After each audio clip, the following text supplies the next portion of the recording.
Namaste, hello.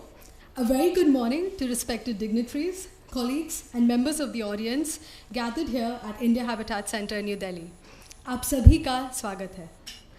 I, Chandni Jain, on behalf of the UNESCO Global Education Monitoring Report team, take immense pleasure in welcoming you to the India National launch of the 2022 South Asia Report on Non-State Actors in Education, Who Chooses, Who Loses. This regional report has been developed by the Global Education Monitoring Report team at UNESCO in partnership with institutions and experts from across the region. Thank you for joining us for this launch event, the first in a series of online and offline events that will take place across South Asia in the course of the coming weeks. A very warm welcome to the viewers joining us online as well. Please use the report's hashtag #WriteTheRules, that's RIGHT, right, to join the discussion and react to the findings you hear today. Today's event has been broadly divided into the two sessions, with a lunch break in between from around 12:45 to 2 p.m. I would now like to welcome the keynote speakers to come up to the stage for the lighting of the lamp. Thank you.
Ms. Atishi Singh, Ms. Vrinda Swaroop, it's a pleasure to have you here with us today.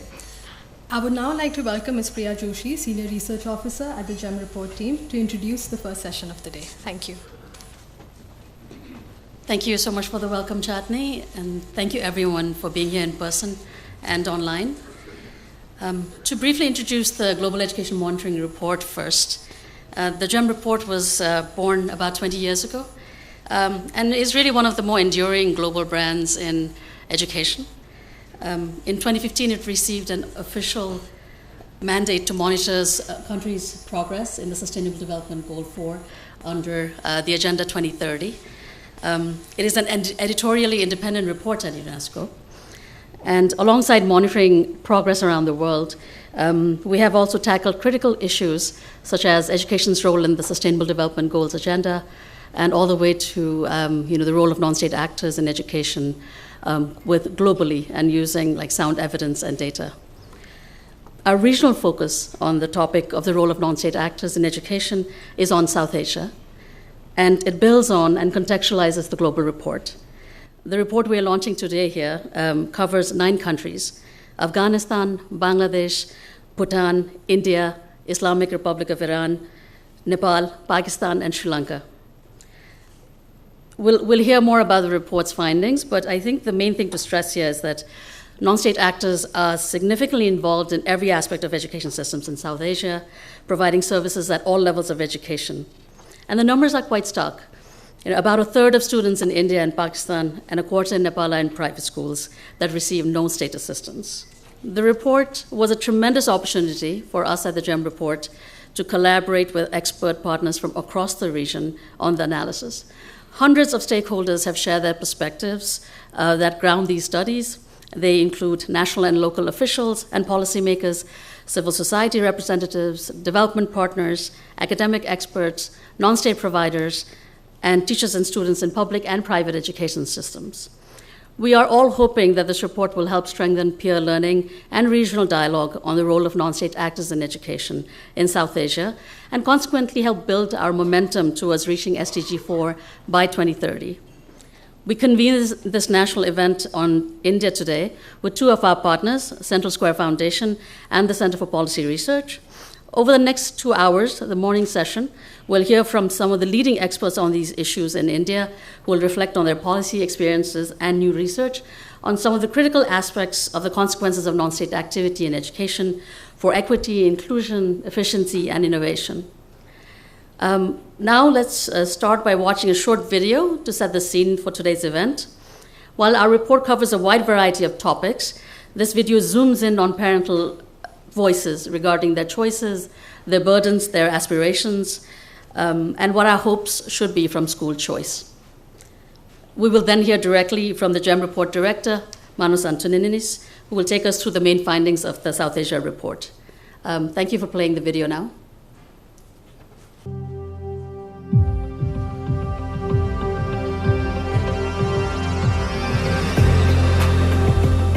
वो चीज़ सोच के हम बच्चों को आज अच्छे से अच्छा एजुकेशन देना चाहते हैं, पढ़ाई देना चाहते हैं, पढ़ लें, कहीं पे भी जाके घबराए नहीं वो, जैसे हम घबरा जाते हैं आजकल।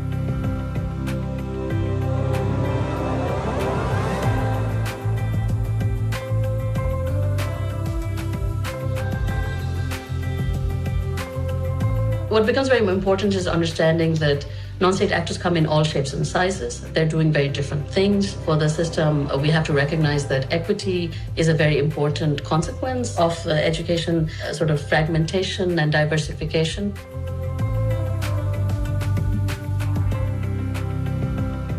They know the education is the passport for becoming anything. So they choose school, which is in their vicinity, which has the competition in their DNA, which take care of their children's aspiration.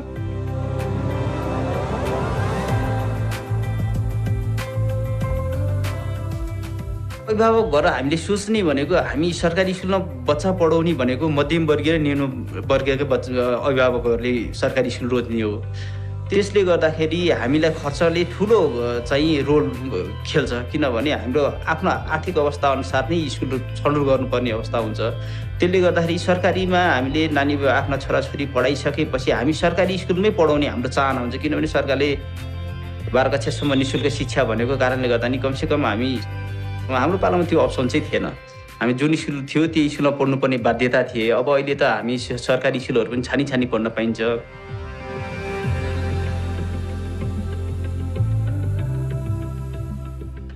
कुन school राम्रो छ, अहिले सरकारी स्कुलमा नि कुन स्कुलमा lab छ, कुन स्कुलमा लाइब्रेरी छ।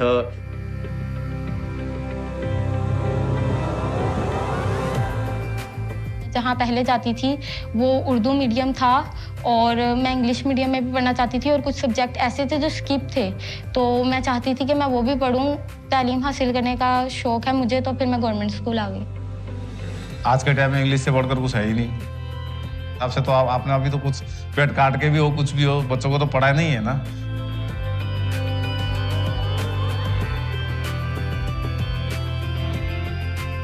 ट्यूशन पढ़ाई के लिए और अच्छा होए, उसके बेस और अच्छा बने। हम जितना भी अच्छा होए उतना कोशिश करेंगे ना बच्चों के लिए, तो उनको जो चीज़ समझ में नहीं आता वहाँ जाके समझ लेते हैं, तो उसके लिए फायदा ही है हमारे लिए। वैसे ऑफर तो बहुत भारी है, लेकिन क्या करें, बच्चे के देखने से जो बच्चों को पढ़ाना है, अच्छा एजुकेशन देना है, आगे अच्छा भविष्य मिले ताकि।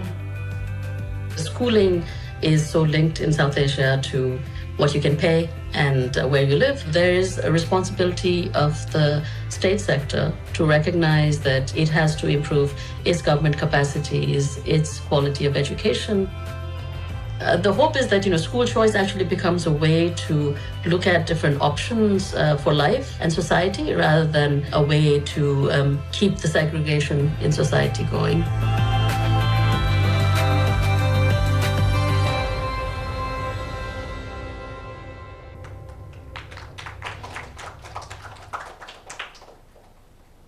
Thank you very much for joining us here today. And thank you for those of you who have actually physically come, and of course our partners for the hard work of the last couple of years in preparing this report. It's a huge pleasure for me to be able to join you here today and share the results of the work that has gone into this report to go, as you see, a step further towards enriching the work that started with the global report that was launched at the end of last year and has since been accompanied by an edition focused on gender and non-state actors, also our youth edition. The regional report is a series we started in 2019. The idea has been that we take the theme of the global report and we go in depth in one region that seems to be particularly affected by that topic. In 2019, on the theme of migration and displacement, we focused on the Arab states, the part of the world with the highest rates of displacement, but also immigration in at least part of the region. In 2020, we focused on Latin America and the Caribbean on the theme of inclusion, given that Latin America is the most unequal part of the world. And then we focused on the Central and Eastern Europe, Caucasus and Central Asia region, again on the topic of inclusion, because that part of the world was particularly affected by a legacy of exclusion of particular students with disabilities that we wanted to focus on.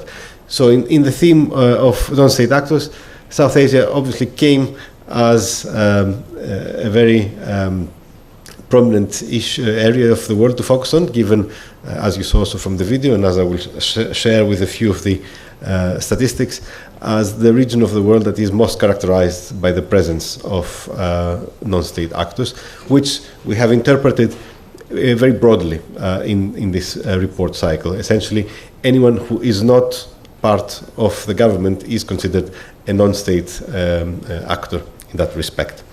As you saw from the video and from Priya's introduction, we are particularly pleased that this report is the result of a collaboration with 6 partners, 2 from India that are here with us today, but also 4 from other countries in the region. And for us that has been a particular pleasure to be able to work across borders for the preparation of this report. I also want to say that on the 14th of November we're also organizing an event with the South Asia Association for Regional Cooperation in Kathmandu, which again is an organization that has education under its mandate, but which we don't often see organizing events, so that makes us particularly happy. Let me start by this graph, which is what adults have expressed as their belief whether the responsibility with the delivery of education should lie with the government. And such assessments of views of adults are primarily focused on high-income countries, and it's true that this sample is relatively biased in that respect. But for the first time in this study that we commissioned for the global report, we were also able to include a few middle-income countries. And as you see, once you move away from some of the richer countries in the world, the confidence of the public in the ability of the government to deliver education is declining, but in no other country is that confidence as low as in India, which we generally interpret to be quite representative also for the rest of the region. And that actually was what motivated us in proceeding with this particular regional report. As you see here, less than 1 in 2 adults believe that the primary responsibility of delivering education should lie with the government. And that for us, living in other parts of the world, was quite a shock. Let's see a little bit some of the statistics. 2 pairs of 2 graphs for 4 levels of education, pre-primary and primary education. The interesting thing, and again, although countries are not listed here, pre-primary education used to be primarily provided by non-state actors. This is the share of enrollment in private institutions. But you see that at some point in the 1990s, government took over in South Asia. Essentially, that reflects the massive work that happened with Angkawati centers in India, particularly in the rural areas. So that is a very interesting graph because it shows that nothing is determined. Things can change once policy gets underway. So pre-primary education is the only of the 4 levels you will see where South Asia is still behind the rest of the world in terms of the role of non-state actors. Although interestingly enough, as you see, in the last 10 years, there has been an explosion in the share in relative terms, which now moves towards the global average. But the one outstanding level of education where there has been a massive change is primary education. And you see that South Asia is by far the region of the world with not only the largest share, but also the fastest growing share of private enrollment. And you see it has generally followed India inevitably, where just 20 years ago, about 15% of enrollment was in private institutions, and now almost half of all students are enrolled in such schools, which is, of course, a rapid change that has accompanied the rapid change we have seen generally in enrollment and access to primary education. Again, one of the unprecedented rates of improvement in access to education. In secondary education, again, South Asia is the region of the world region with the largest share of private enrollment. The growth there has been markedly slower and not different to that in the rest of the world in terms of relative change. Finally, in tertiary education, where long-term trends are not good enough because there has not been very good documentation, South Asia is the second region of the world in terms of private participation, Latin America being just a little bit higher in that respect. Of course, giving this binary public versus private distinction is not entirely accurate because there's such incredible variety in the provision of such services. We had this graph in the global report that shows how private providers vary in terms of their motivation, and I will cover some examples in terms of the management, ownership, and funding of schools, and also in terms of the prices that such services are available to students. Combining all these different characteristics means that in every country you have incredible variety of contexts. In terms of motivation, there is the religion motivation. In Pakistan, almost 1 in 10 children are educated in religious schools.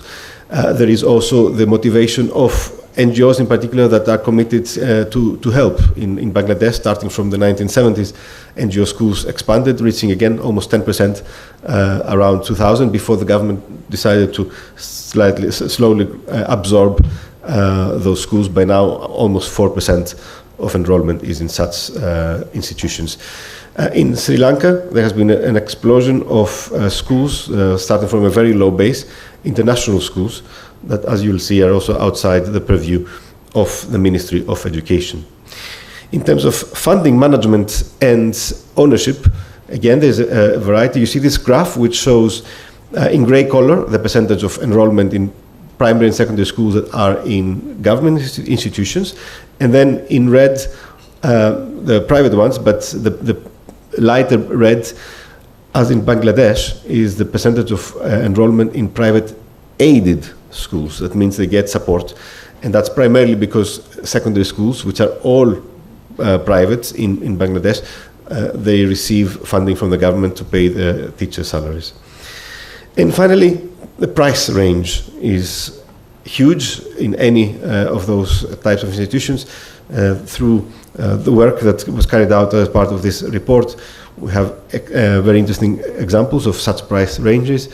In Telangana, for instance, among primary schools, the median fee was about 1,500 rupees, but the mean fee was closer to 5,000, and you see a really huge variety of prices. But provision of education services is only one type of involvement of the private sector. private tutoring.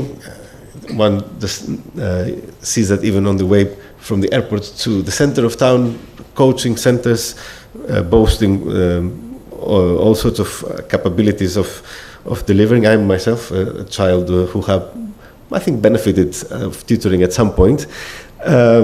So I'm quite sympathetic. But of course, the extent to which this is happening in South Asia is quite extraordinary, and the growth in Sri Lanka, the share, for instance, in rural areas of those using such services increased in 20 years from 20 to more than 60%. And you also see in the graph on the right-hand side that comes from Pakistan who benefits more. It's mainly urban students, but interestingly enough, also students who already attend private schools, which is another interesting and surprising finding. Textbooks, again, it varies by country, but just to give one example, in Nepal, the primary school textbooks are printed and disseminated by private publishers. Education technology, we're here in the center of perhaps the explosion of education technology in the world.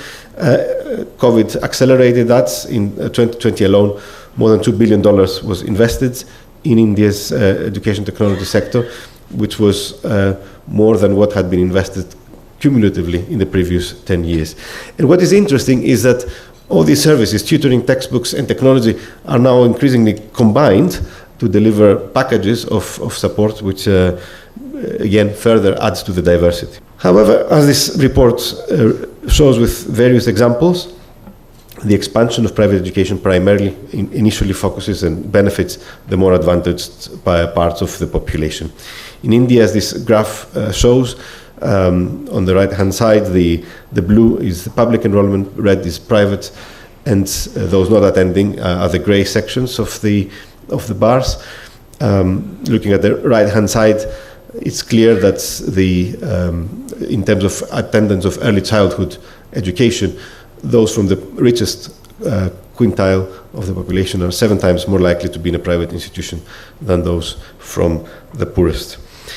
And of course, we already saw the fee differentials.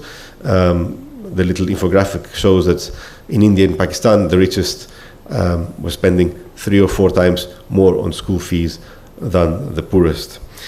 And we also know that private provision means stratification, means that different groups of population attend different schools. In Pakistan, it has been estimated that 37% of children would need to change schools in order to achieve some kind of balanced enrollment between. Now, I already mentioned that. I already mentioned that the equity is one of the prisms through which we have been approaching the expansion of private education. But in the public debate, equity is one, but quality and innovation is another. The report argues that it's important to be cautious and think that quality and innovation are not the exclusive preserve of one type of actor. It depends, first of all, how one defines innovation, how one monitors it. In early childhood education, for instance, we know, and that applies also in other levels of education, there are interesting experiments that non-state actors are championing and helping push education systems to improve. In Bangladesh, for instance, NGOs have promoted play-based learning for vulnerable groups such as the refugees. But in India, we have also seen that early childhood delivered in private institutions tends to be more academic, and by contrast, you find more play-based opportunities, maybe more age-appropriate in public institutions than private institutions. Teachers tend to be better qualified in public schools. For instance, in Sri Lanka, practically every public school teacher was either a graduate or was receiving training, whereas the equivalent percentage in the private sector was only 68%. Infrastructure tends to be better in private schools. For instance, in India, only 12% of public schools had access to the internet, compared to 42% among private aided and 50% among private independents. Of course, the main comparison everyone is looking at is outcomes. Where do children learn more? And here, of course, private schools tend to have an undisputed advantage. But once we start controlling for the background of students, we see that much of that advantage disappears. It's eliminated in rural Pakistan. It's halved in India, but still remains, which is important. But if we take a step back, and that's very important, in the last 20 years, this graph focuses on the percentage of adolescents at the end of lower secondary education. It's a global SDG 4 indicator in reading and mathematics, very, very similar as the picture, comparing the world and Central and South Asia, because that's how the SDG region is combined. We see the fine line presents the percentage of students who achieve, as you see globally, about 40% achieve the minimum level of proficiency in reading. In South Asia, this is 24%. That percentage falls even further if you consider that many do not reach that end of lower secondary education. And you see that again, the big difference remains, which means that there has been progress, almost doubling the share of those who achieve, but still the progress is slower in South Asia than in the rest of the world, and that's very important to, as I said, to take a step back and recall that despite all the changes and the massive increase in private education, we have not seen an acceleration of progress compared to other parts of the world. Regulations are, of course, the key to any policy debate on this issue.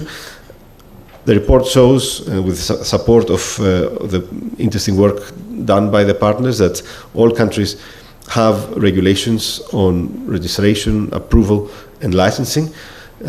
You can find that information in the website that the report introduced a couple of years ago called PEER, which documents not only for South Asia but also for every country in the world how countries regulate private provision at all levels, from pre-primary to tertiary.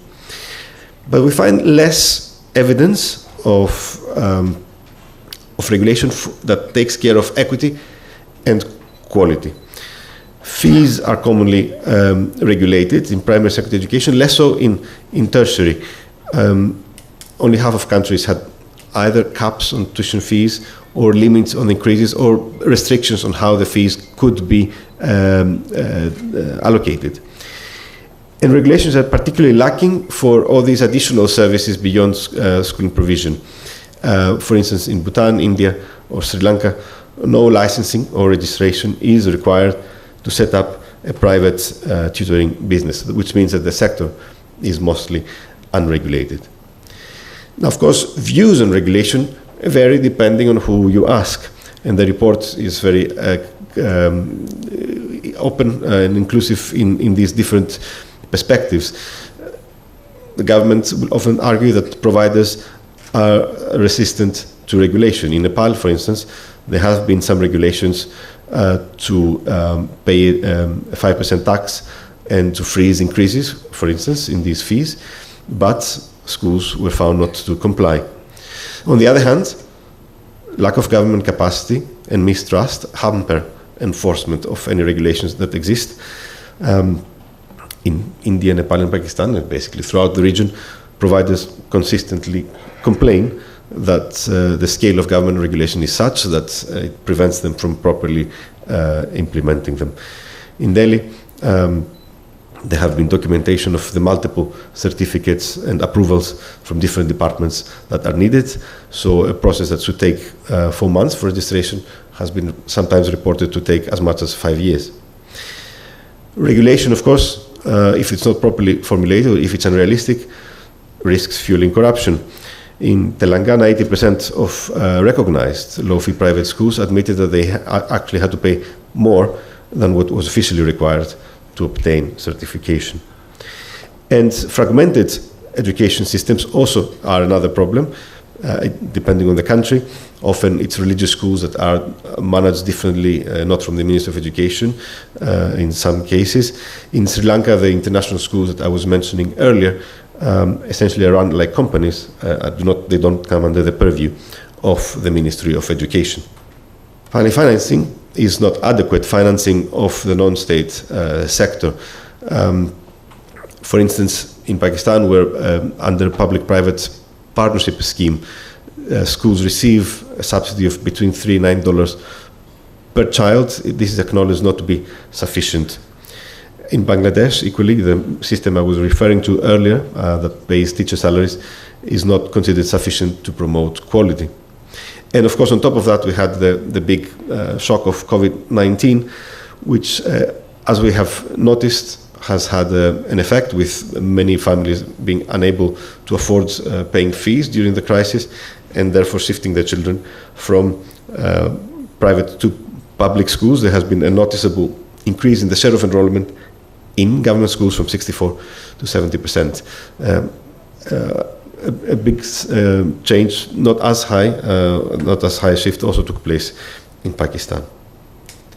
Now, with that general perspective, coming to the recommendations, the 5 recommendations in the report, and in such a contested topic as non-state actors, the perspective that the report has taken, both the global and the regional report, is that essentially governments need to look at education systems as a whole, as one. You cannot tolerate abuses in one part or privileges in another. Students, schools, and teachers should be enjoying equal conditions in any education system. The first recommendation is not a recommendation per se, it's a reminder that governments committed in 2015 to make 1 year of pre-primary and 12 years of primary and secondary education free for all.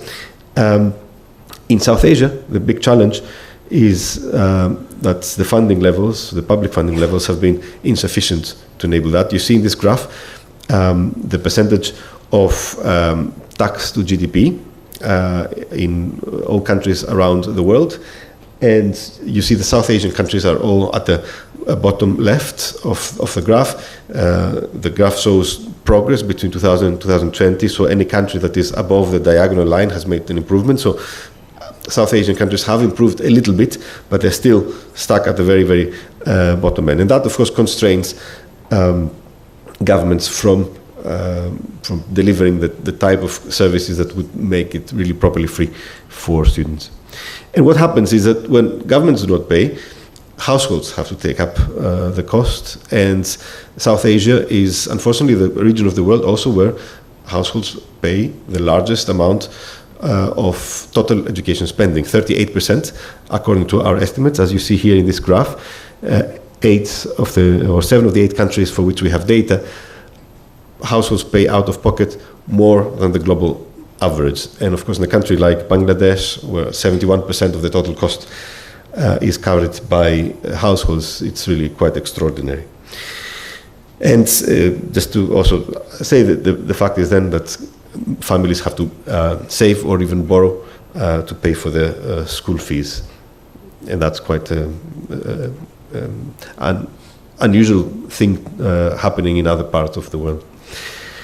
The second recommendation is that we need to set quality standards that apply to all institutions and improve state capacity to be able to do that. Standards should not cover only inputs, but also processes and results.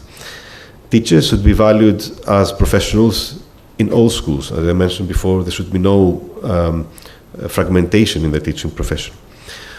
Quality assurance mechanisms should be strong enough and properly staffed to be able to monitor and enforce these standards. Private tutoring risks sapping the energy of the education systems, and that should not happen. It should not affect equity and quality. In Nepal, teachers who offered tutoring were found to be covering less material while in classroom, for instance. Change can happen. The report documents India's reform of the National Skills Development Corporation, which after initial problems managed to align interests and objectives, clarify governance roles, and foster flexibility to introduce more innovation. Now these standards should be there, but we need to also apply common monitoring and support processes to both state and non-state institutions in the spirit of the system being one. There should be a clear vision in engaging non-state actors. Governments need to know exactly why they engage with them, not to antagonize, but to make sure that ideal conditions are established in an education system. And that includes equity, let's say, flavored issues, especially private tutoring, admissions criteria, and fees. All education providers should be regulated as education entities. It sounds obvious, but as I mentioned with various examples, that often is not happening when some institutions are considered as companies. It is important to use simple, transparent, and efficient regulations. Unfortunately, because that is not the case, many schools continue being unregistered. In Pakistan, 18% of primary and 14% of lower secondary schools were unregistered. In Pakistan's Punjab province, most of the 54,000 primary schools that were also offering pre-primary services were essentially unregulated in that part of their operation. It is therefore very important to build a relationship of trust with non-state providers and invite their participation, including in the drafting of the policies, as I mentioned in the last slides, last recommendations. The first thing is that we need to help innovation spread through the education system. I mentioned before, and I repeat, innovation and good practices are not the preserve of any one actor. Everyone contributes, and sometimes the language is used in a way to make us think that only one part of the system offers innovation. That's not true. Governments, though, have the responsibility to identify, test, not accept passively, test, and then share and promote good practices in all schools. It should not be the preserve of only the few. And finally, we need to maintain the transparency and inclusion in public education policy processes, which means we need to give all voices equal chance to be heard publicly, not behind walls. And it is therefore also important, as this cartoon also reminds us, that we need to monitor and safeguard against lobbying and revolving door practices when policies are being formulated. That brings me to the end of my presentation. I would like to thank you again very much for your attention, and I'm looking forward to your interventions. I'm too short, I can't see if it's like on or off even. Thank you, Manas. The issues highlighted in these 5 recommendations are important ones for all of us to consider as we reflect upon some of these findings. We are now delighted to have with us 2 very inspiring keynote speakers who have worked tirelessly from different positions within state and federal governments to champion the right to education, and who work to ensure that both state and non-state providers uphold the principles of equity and inclusion. Our first speaker is Ms. Atishi Singh. Ms. Singh has been a Rhodes Scholar, a grassroots activist, an educationist, a policy reformer, and a political leader. She's best known, perhaps, for her work as the advisor to the Education Minister of Delhi. Her policy interventions have ensured that Delhi's government schools are ranked highest in the country and give 16 lakh children the opportunity to realize their full potential, irrespective of their family's socioeconomic background. In 2020, Ms. Singh was elected as an MLA from Kalkaji and has continued her work in education as the chairperson of the Delhi Government Standing Committee on Education. Most recently, she addressed the United Nations General Assembly on how the AAP government's work in Delhi can provide solutions to urban issues around the world. Atishi's work inspires young people to enter the muddy terrains of Indian politics and selflessly work for the nation's progress. Thank you for joining us today, and the floor is yours.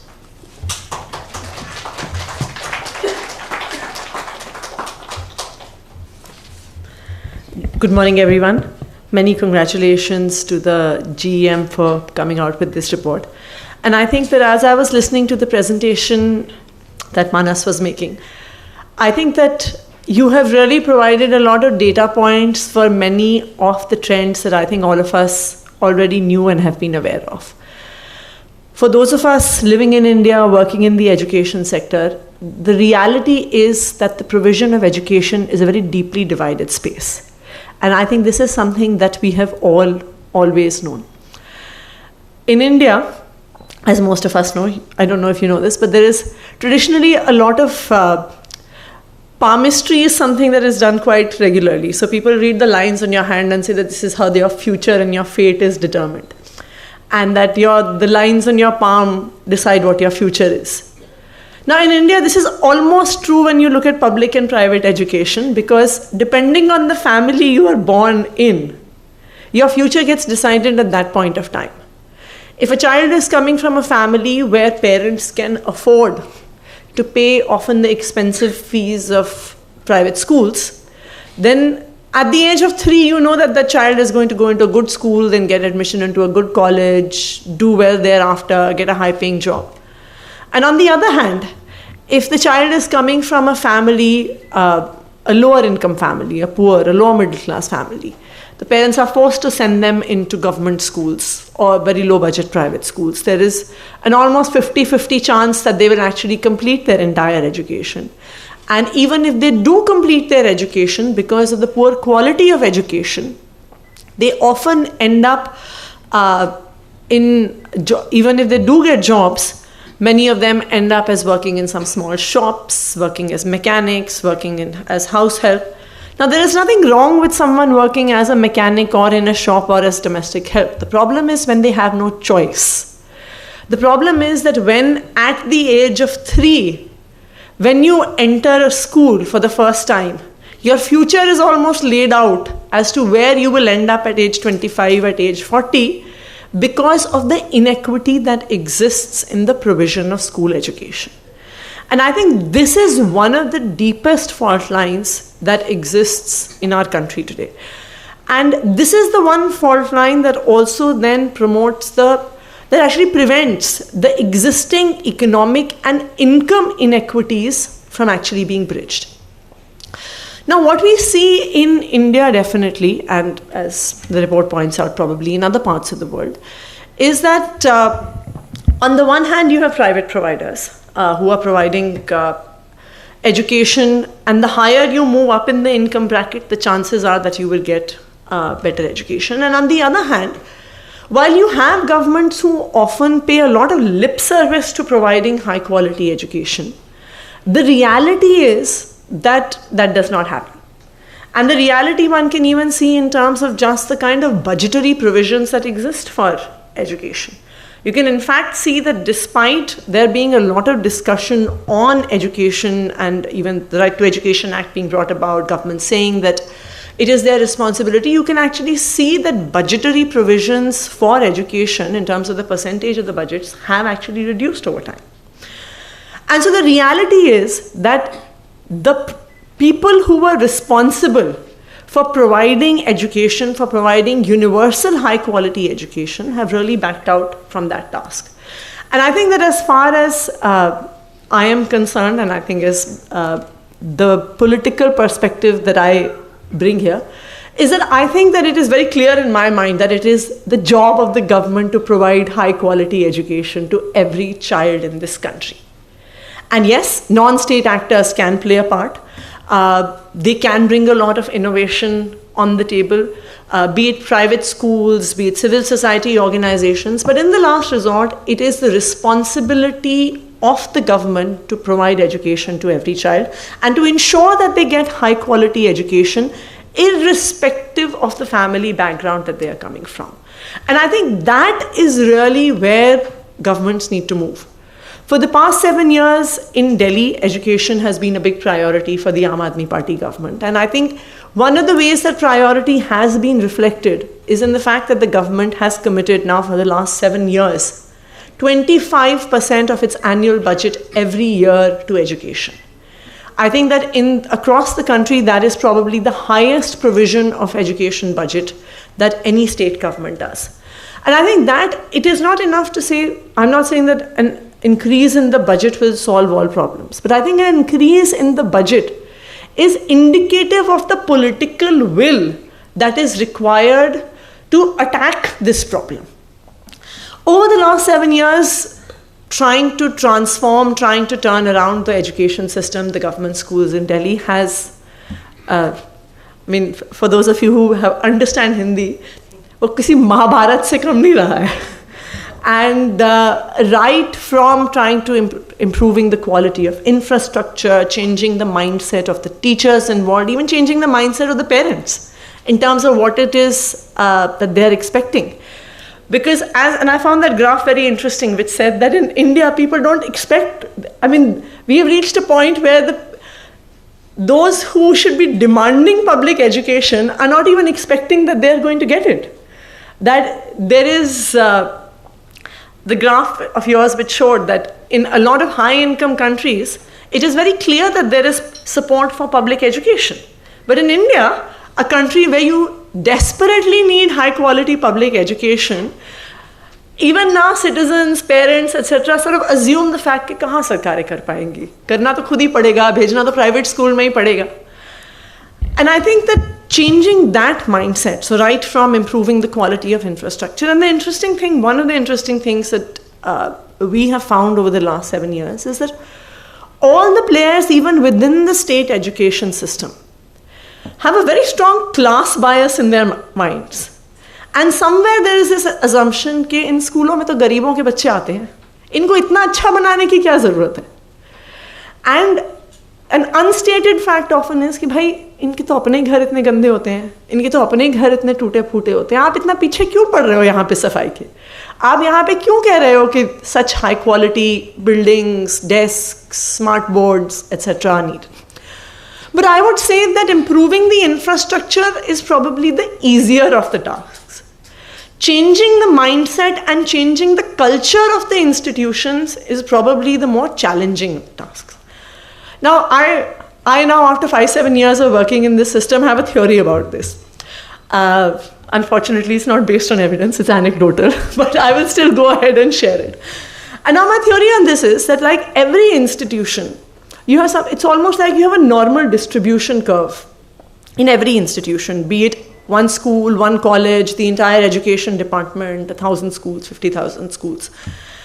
So you have 20% of the teachers and principals who are outstanding, who, despite the most difficult of circumstances, with no support from anyone, are laboring away to give the children in their school and their classroom a high-quality education. So this is the top 20%. Then you have the bottom 20%, where any amount of effort does not yield any results. Okay? But then you have the middle 60%. The middle 60%, which is the majority of the people in that institution, go whichever way the wind is blowing. Now, usually what happens is that in the government system, you mostly have governments who don't care. I mean, for me, a very strong indicator of whether a government cares about their schools or not is just when you enter the school and you see the cleanliness of the school and the state of their toilets. I mean, that is really a litmus test of whether that government cares about your schools or not. Because if you can't clean your school and you can't give a child a clean toilet in that school, then it very clearly goes to show you're not serious at all about what kind of education you are providing. And so what you have is very clearly a system of a lot of teachers who would feel that the government doesn't care, why should we care? Right? So you have a majority of the teachers who are well qualified. Like, it is very clear that teachers in the government system are better qualified. There are better and stronger entry criterion, and they are better paid, usually as compared to the the bulk of the private sector. And yet when they come into this system, then you see this, ji dhoop mein baithe hue hain, sweater bun rahe hain, kind of things, which was very much a reality or going away. In Delhi, one very interesting thing that used to happen was, now because in Delhi there's a shortage of space, you often have schools that run in 2 shifts, morning shift and evening shift. So morning shift is usually a girls' school, second shift is a boys' school. Now in outer Delhi, a lot of the teachers who are teaching in the boys' schools come from outside of Delhi, from different parts of Haryana and UP. So those schools, in the early days when our government came into power, so the school timing officially was 1 p.m. to 6 p.m. But the schools would not run as per administrative timings. They would run as per the timings of the trains that came in and out of that area from Haryana and UP. So when a train to Palwal would leave at 5:30 p.m., all teachers would leave at 5 p.m. And the school would be entirely bereft of any teachers and any students, irrespective of the fact that the administrative time was up to 6 p.m. So what we really had was like this middle 60%. And a lot of teachers used to tell me, and I remember them saying, you know, when we first started teaching, we came into it with a strong sentiment that we wanted to do something. Okay, then but we would go into school and then teachers would taunt us, the senior teachers would taunt us and say, ji, abhi to naye aaye ho, tabhi itna josh hai, abhi kuch din mein dekhna, कि क्या हाल होगा, and over time their enthusiasm would also fade. So this middle 60% therefore was tending towards the bottom 20%. What I feel that, which I regard as one of the greatest successes, I'm not saying that everything is perfect in Delhi or we have achieved everything we want to, but I feel one of our greatest successes is changing this culture and trying to move this middle 60% towards the top 20%. And I feel that we have been able to do this. There was a lot of people who used to suggest to us that you need to have a carrot and stick policy, that you need to give cash incentives to teachers if you need them to teach well, or you need to take strict disciplinary actions. But we are proud of the fact that that is something that we never needed to do. And I think over time, what we have been able to instill is a certain pride that teachers have in their schools and their institutions. We often have visitors who come and see our government schools in Delhi, and I remember there was someone who was visiting from Bangalore, and she went around one of our schools, the principals and teachers were showing her around. And at the end of it, once her entire school tour was completed, one thing that she said to me was, she said that, you know, there's a lot of things that have struck me as really positive. She says, but the biggest thing is the ownership that the teachers and the principals are taking for the school. They are not saying this school, government school, sarkari school, bar they are saying hamara school. And so when teachers and principals and staff begin to take ownership, I feel that is when the culture of schools changes. There is definitely a role that non-state actors can play. We have had a lot of non-profit organizations, civil society organizations that have worked for us as knowledge partners and have worked very closely and collaboratively with us across the many streams of work that we have done, be it teacher development, be it on providing material for students. We have focused a lot on foundation skills, community participation. We now have schools of specialized excellence where we have multiple knowledge partners. They have played an important role. But I think that as a society, we need to realize that non-state actors cannot replace the role that a government has to play. And what I would like to say to all of you who are sitting here today is that those of us who are outside the government setup, very often, and I come from a similar background myself, I've worked with a lot of civil society organizations, educational organizations before I came into politics, is that what a lot of us end up doing is that in the government system where there are gaps, we end up going and filling the gaps. That acha sarkar se ye nahi ho raha, hum ye kar dete hain, hum ye kar dete hain, hum ye kar dete hain. So if I was to say if there's a supply and demand problem as far as government education is concerned, all of us start pitching in on the supply side. If the government is not able to properly provide, let us focus on helping them make that proper provision. I feel very strongly that those of us who are in civil society are working at the wrong end of this problem. I feel that we should be working on the demand end of this problem. We have to make the people of this country, parents who are sending their children off their school, we have to make them demand high quality education from governments. Providing high quality education by governments is not rocket science. Governments can do it. Solutions exist. It's not as if governments don't have money. Governments do have money. What governments need is the political will to bring about this transformation. And the only thing that creates political pressure and brings political will for any government is when citizens demand. As a politician, I can tell you any citizen's demand creates high pressure on politicians. And I think that is really what we have to create. The day citizens start demanding education, I can tell you that as an elected representative, every time I go into a locality, I have this list that I have to look कि भाई last time I went there तो पिछली बार लोगों ने क्या क्या demand किया था, उसमें से क्या क्या पूरा हुआ कि नहीं, because I'm thinking कि भाई वहाँ पे जाके उनके सवालों के जवाब देने पड़ेंगे. If as a public representative I know that when I'm going to go into my constituency, my locality, the locality are going to ask me कि आपने सरकारी स्कूल ठीक किया कि नहीं किया, आपने सरकारी अस्पताल ठीक किया कि नहीं किया, have you given our children high quality early childhood education in Anganwadis or not, then believe me, any politician of any political party is going to improve schools, is going to improve hospitals, is going to improve. So as civil society, I feel that is really where we need to focus our energy on creating the demand for high quality education. The day citizens start demanding it, I can give it to you in writing on stone that governments will start providing it. Thank you.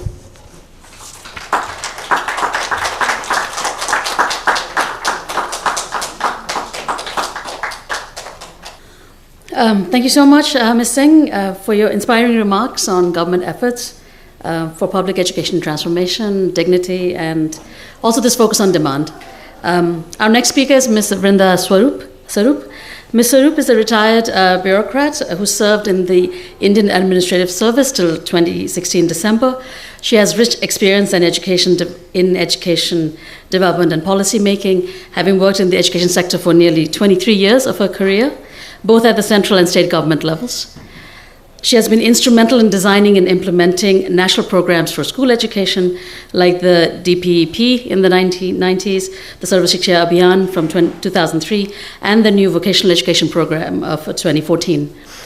As practitioner of education program implementation and doing grassroots work with village communities, teachers, and education managers in UP, she has also blended practice and policy making roles over the years.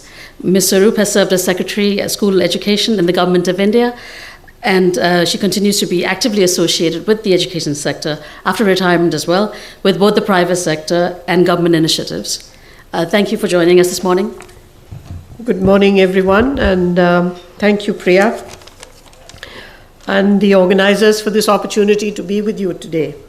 You know, after Atishi speaks, and this has happened to me quite a few times, her fire and vigor, and it's my task to prevent you from going to sleep with my mundaneness. But anyway, I'll just put across a few points which I think are relevant in today's context. And today's context is especially, significant because as a government servant and as a person who's been working in the education system for so long, we've had enormous respect for the GEM report and the GEM team for all the, excellent work which is done in not only collating the progress of countries, and you always look at your own country with a sharp eye, and when you compare with others, and so it's a great platform to see progress, to see how you're moving forward, what needs to be done. And I particularly compliment the GEM team and Manos here for the subset of reports which have now started coming onto the public domain, which is the kind of a South Asian compendium which has been released and is available today to all of us. So this focus brings you a more layered understanding and a more regional focus, because we share lots of common difficulties, but also common challenges, but also look for enormous solutions from each other and learn from each other. So this is a great opportunity. But education is a process which is far more complex, and where data, evidence, and what is happening where and what are your markers of progress is very important for us to know. But education is far more than keeping an eye on these indicators. And unfortunately, we do not have indicators enough to capture what in education is so critical, which is the process of education. Our indicators, our data, our information sets are regularly updated with statistics, with data.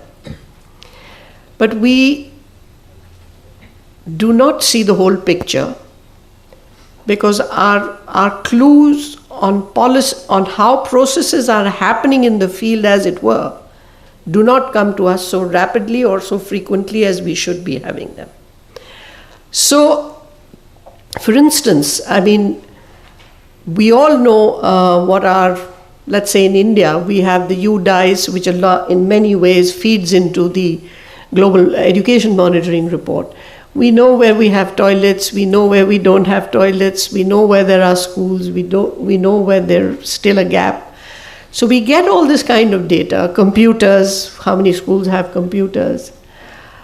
But nothing tells us on a frequency which it should be about what's happening about classroom transactions.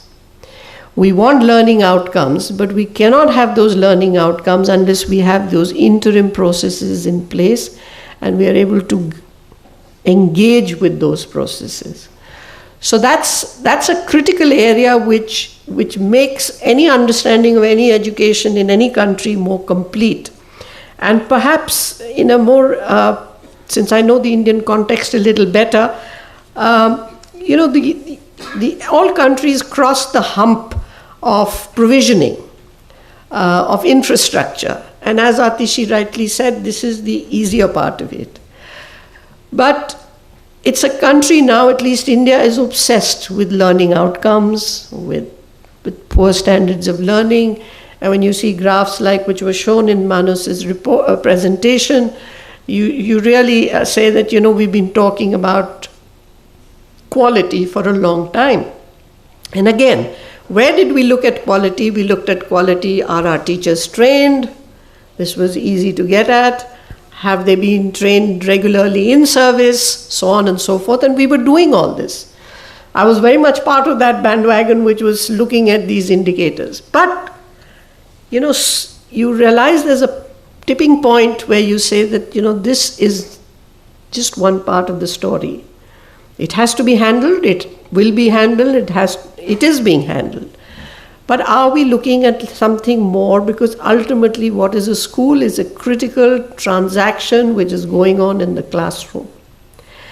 So my point really is that these processes are critical, and how we get to those processes and how informative that process, the development and the progress of those processes is something which we still have to work on. We are working on many ways. We do surveys, we do periodic statistical analyses, we do targeted surveys, which we used to do in India, I think still is done, but it's not a system. Now it is in this space that I want to contextualize the non-state actors. And historically, if I see, and I had a long innings in the Ministry of Education, which is called Ministry of Education now, and in the state government, I have never seen in democratic polity in India where space was not given or available for non-state actors. It's always been there. Even if you look at pre-independence times, the sector of education was what we call PPP, which was basically aided schools, where the government and the private sector engaged in a relationship to be able to provide quality and good education. So the difference is that now we have mass education. We have had investment to open up, a village virtually in every school, in a school in every village. And these are big advancements, and now we are a big country. We are talking of a huge, huge system of schooling. And rightfully, we also still have a very large participation of the private sector in it. So, or privately run schools, unaided schools. But I think the space for enriching this large system which is being run in the country, the government can do as much and so much. And I think where I have seen over the years, at least, where where the contribution has been strongest of non-state actors is really in the processes of education.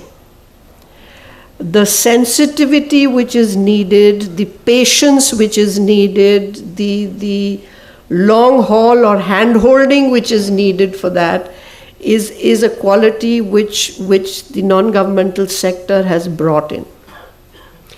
And I think the non-governmental sector also works in two ways with the education system in India.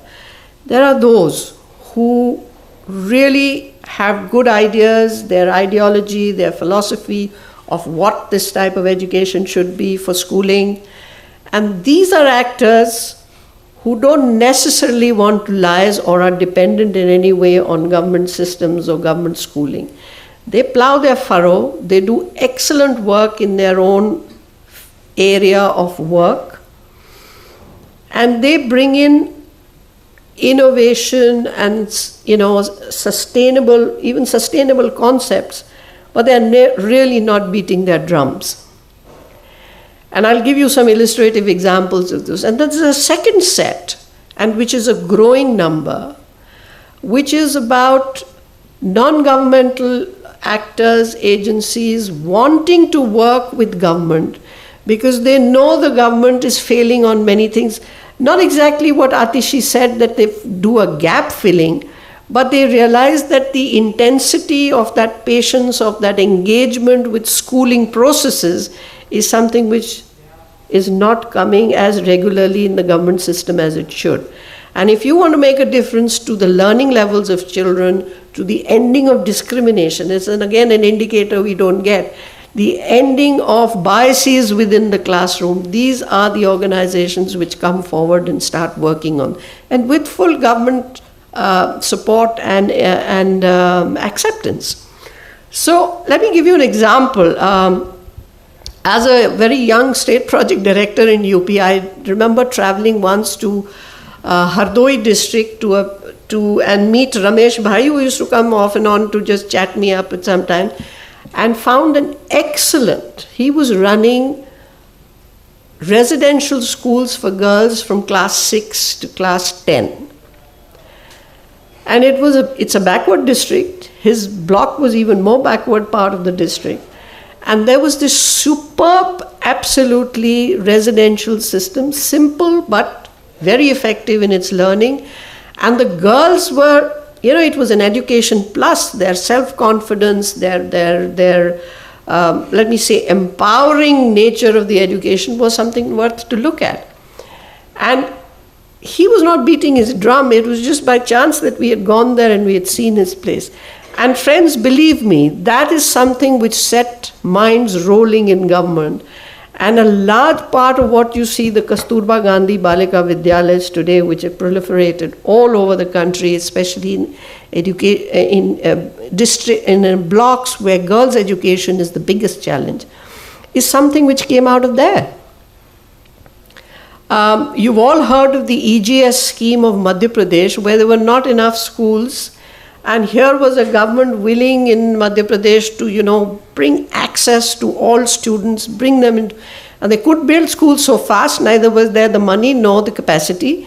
And here was, nor the time. And so where did they pick these ideas from? You've all heard of Dr. Shanta Sinha and her huge network of, NGOs which were running non-formal education centers. So they just built on that idea, crystallized it, and took some community spaces, brought in a local teacher, and there you had the EGS system. And one of the most rapid enrollment and access ever provided in this country earlier. So these are huge contributions which have actually come from the non-governmental sector. And this is just illustrative. I could go on and on about hordes of ideas which got incorporated. So the point is that yes, there is space, has always been space. That space is of mutual benefit. And today we see that increasingly the non-state engagement in India with the government schooling system of those NGOs who are willing to work and those non-state actors who are willing to engage in a more deliberate way, is today on working on classroom processes, on how to improve learning levels, be it foundational literacy, whether you have the Prathams or you have some NGOs with which I still remain very closely associated, like the Language Learning Foundation, which are all working on foundational language and maths learning, which they feel is the base of the pyramid which must be turned. So there is space for a lot, there is space for many. The country is so big that there can never be enough, these alliances. So what I'm saying is that the collaboration between the non-state actors and government has a history in India. Its complexion keeps changing over a period of time, but it will always be fundamental and remain at the core of our education evolution. But what I think is also important is that space and the willingness to incorporate, to learn, to move forward with a mutual understanding and respect for each other. And there are ups and downs. Somewhere it moves faster, somewhere it moves less, but it's huge, and I think it's enduring, and in my view, it will continue to endure because we are a large system. But talking of the large system, the whole issue of much of what we learn, and I know from experience also that many of the NGOs who brought in such wonderful work and changed the face of our classrooms in primary schools, in pre-primary sections, is how do we sustain this? If you're running a large system, if you're working with a huge system like India, what say those figures of 240 million children, 45 to 50 million teachers, you're talking of more than 1.5 million schools.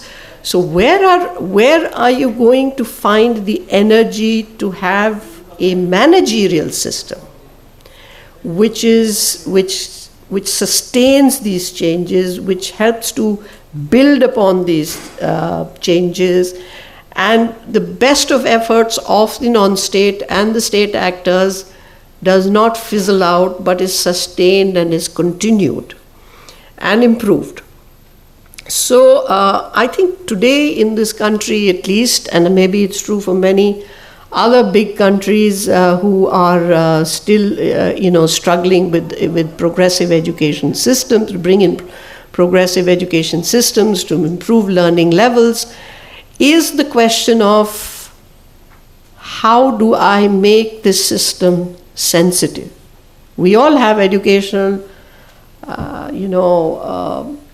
officers in every block, in every district in this country. Some are sensitive, some are not. But our challenge is this machinery or these players, and not all of them are government players, have been used to a top-down model. When you're struggling with building schools, when you're struggling with appointing teachers, when you're struggling to rationalize teacher distribution, these are much simpler things which the bureaucracy in the administration can do. But when you're coming to the challenges of the classroom, when you're talking of challenges of learning, and which is the core and meat of any education system, how do you build in sensitivity, support for the classroom situation, for the academic guidance, for the academic support which teachers would need? There are systems. We have developed systems, but they are not delivering. We are not seeing the impact in classrooms. It's a fact, and has been for a long time. How do we get this set of people to be good supervisors, good supporters, problem solvers, and those who can make the system accountable to that parent, which Atishi was mentioning? They may be assertive parents, the community may be assertive, demanding, or it may be frustrated and therefore losing heart. But how do we work with them for this whole, collection of people who are meant to run the system for their sake, for their children? So it is a huge managerial challenge, and I think this is at the core of what we are struggling with, certainly in our country, and I'm sure there are many others who may not have our dimensions, but the problems are virtually the same anywhere. So that is, I think that is core to how we can impact our system and how we can sustain our system towards what we call progressive improvement of education. And I think this is at these crossroads. I have no solutions. We've all struggled with these solutions, but trying to find solutions. Some are there. I mean, some ingredients have emerged. There are very good school leadership programs, which many are working with in the field. We've done teacher training, etc. But I think the bottom line is, how do we make this system accountable? How do we make teachers take pride in their school, in their institution? And how do we make a government system which is running and managing a large system have the sensitivity to take the best of non-state actors' involvement and at the same time change what is happening in the classroom? I think that's where we are presently at the crossroads. We can all find solutions because, as was said earlier, there is a lot which is happening in the country.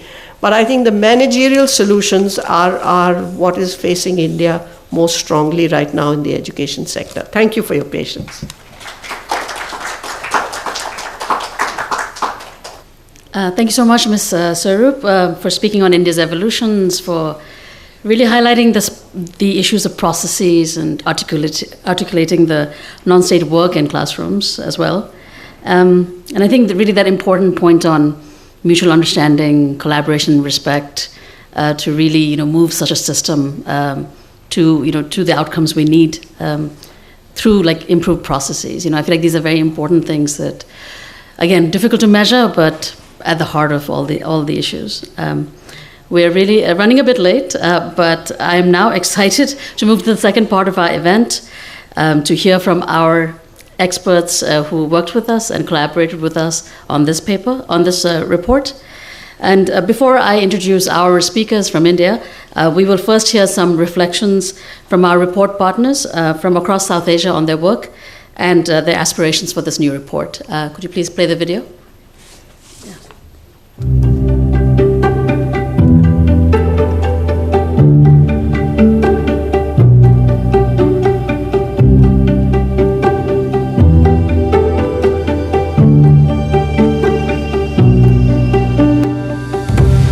The Regional Report Project is a project to study the role of non-state actors in the region and to provide some ideas on how we might move forward together in developing a better relationship between the public and the private sector. The main factor that contributed to the increase in non-state involvement in education has been widespread failures in state capacity in providing public education. And I think the UNESCO report and the South Asia report in particular brings this out very clearly.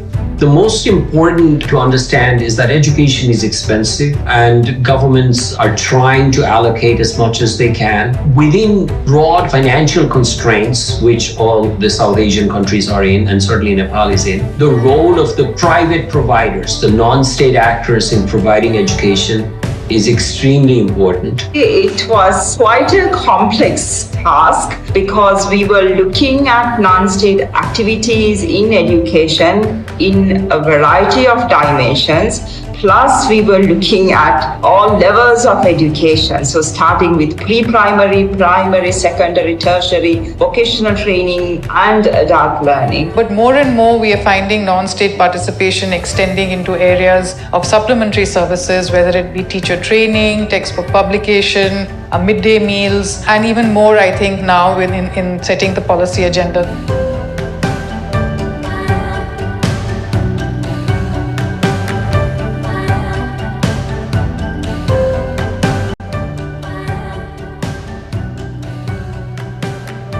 The major challenge now is to look at the whole system in a holistic way. It is not working perfectly now. There are many problems, but there are potentials here for broadening this area of partnership. Pakistan, as many countries of the South, have been suffering from too many children not being able to read. It's that which is at the core of equity. It's that which is being denied to the children. And I think that needs to be delivered at every cost. We want to highlight the message that calls for a common system and common standards across private and public schools on learning, and we plan to use the attention that the report brings to the non-state system to ask for such a system to be instituted. I think more debate, more communication, more healthy discussion across state and non-state is very important so that the children of Pakistan are entitled and are given quality education, which is their fundamental right. It has to be all students, all institutions, all contributors working together to achieve the common public good functions of education for the country.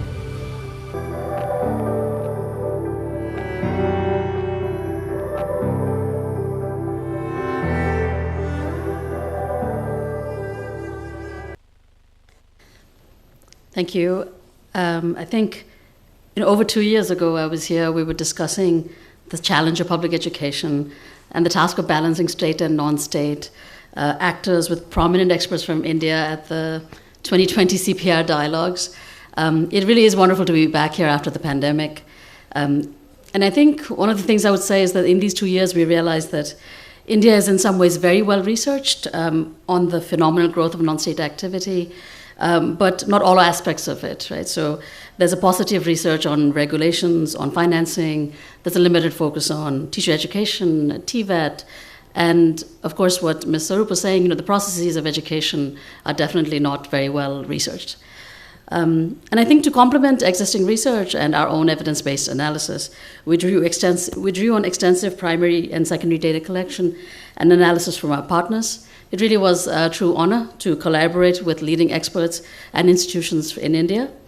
And we are now going to start this moderated panel discussion, which will aim to highlight the contributions and reflections of the research leads from 4 of the key studies on India. And I would like to please join me in welcoming them to the podium. Ms. Kiran Bhatti is a Senior Fellow at the Center for Policy Research, CPR.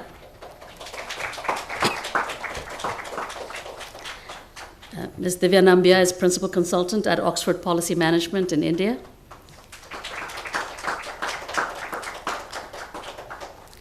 Mr. Prashant Narang is Senior Fellow at the Center for Civil Society. And Ms. Ajay Singh is Professor at the Center of Excellence in Teacher Education, Tata Institute of Social Sciences, Mumbai.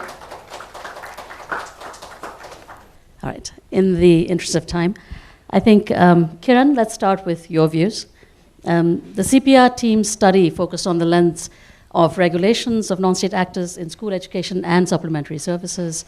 And there was analysis of processes of regulations on paper, in practice, and also from insights from teachers and frontline officials.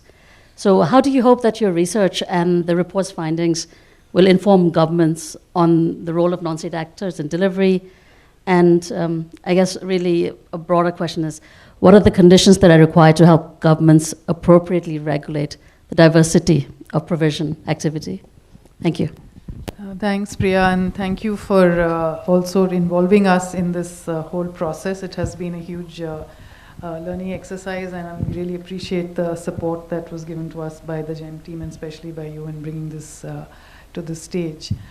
I think one of the first things, in a sense, a challenge that we faced when we started working on this area of regulation was the paucity of information, paucity of research, even of hard data and public information on the regulation of, particularly of the non-state. So we started from scratch, as it were, to look at the entire regulatory system within the government, and within that where the non-state actors fit in. It was particularly challenging because the non-state activity and even the non-state, the variety of non-state actors and activities that have now come onto the stage, it is no longer just about direct provisioning of schools, but it is also about ancillary or supplementary services, and I think even more moving into policy and agenda setting arenas. And so how do you even regulate that was a question that we were confronted with, and there was really not too many priors, as it were, to go by. So I think it's even a finding maybe of our study that needs to be a lot more research done. There was a lot of anecdotal evidence, but no hard research data. And even the information that's in the public domain about the nature and types of participations involving non-state and private actors is very limited. So I think, but having said that, and putting that out as a bit of a caveat, but also finding of our paper, it's not that the regulatory systems do not exist. I mean, it is. I think we are still at a stage where the conversation on regulation is very rudimentary, or it's at an incipient stage. The National Education Policy 2020 has made a lot of reference to it, and talked about having independent, neutral body established to do the monitoring and to regulate and monitor. And I think that's definitely moving in the right direction. And I hope that the issues that we have raised in our paper and in the report will feed into that process. So that's one way in which we hope to take this forward.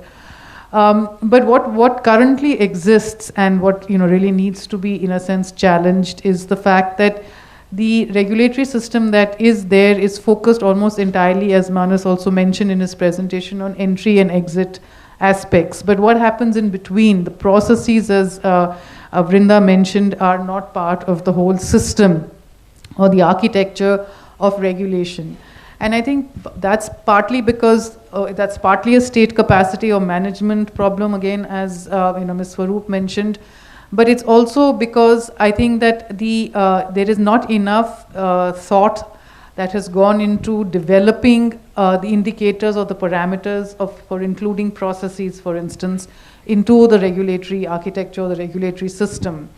And while this problem exists for monitoring or regulating state schools as well, I think it becomes a little bit more urgent in a sense where the non-state are concerned, because there is the classic sort of critique of the non-state regarding the issue of equity and the fact that the equity dimension tends to not be monitored or regulated enough, especially in the non-state actors, but also because of the variety of activities that the non-state has got involved in. I think to bring those elements into a regulatory framework is going to be a challenge, and it is a conversation that as yet has not really even been initiated. I think one can talk about regulating of non-state schools, but regulating of private publishers of textbooks, or regulating of private provisioning of teachers' institutions, or even midday meals, etc., or coaching, private coaching centers, as was mentioned. Those are issues that are still, to some extent, off the radar of the regulatory or mechanisms, and which I think are going to become more and more important and need to be included.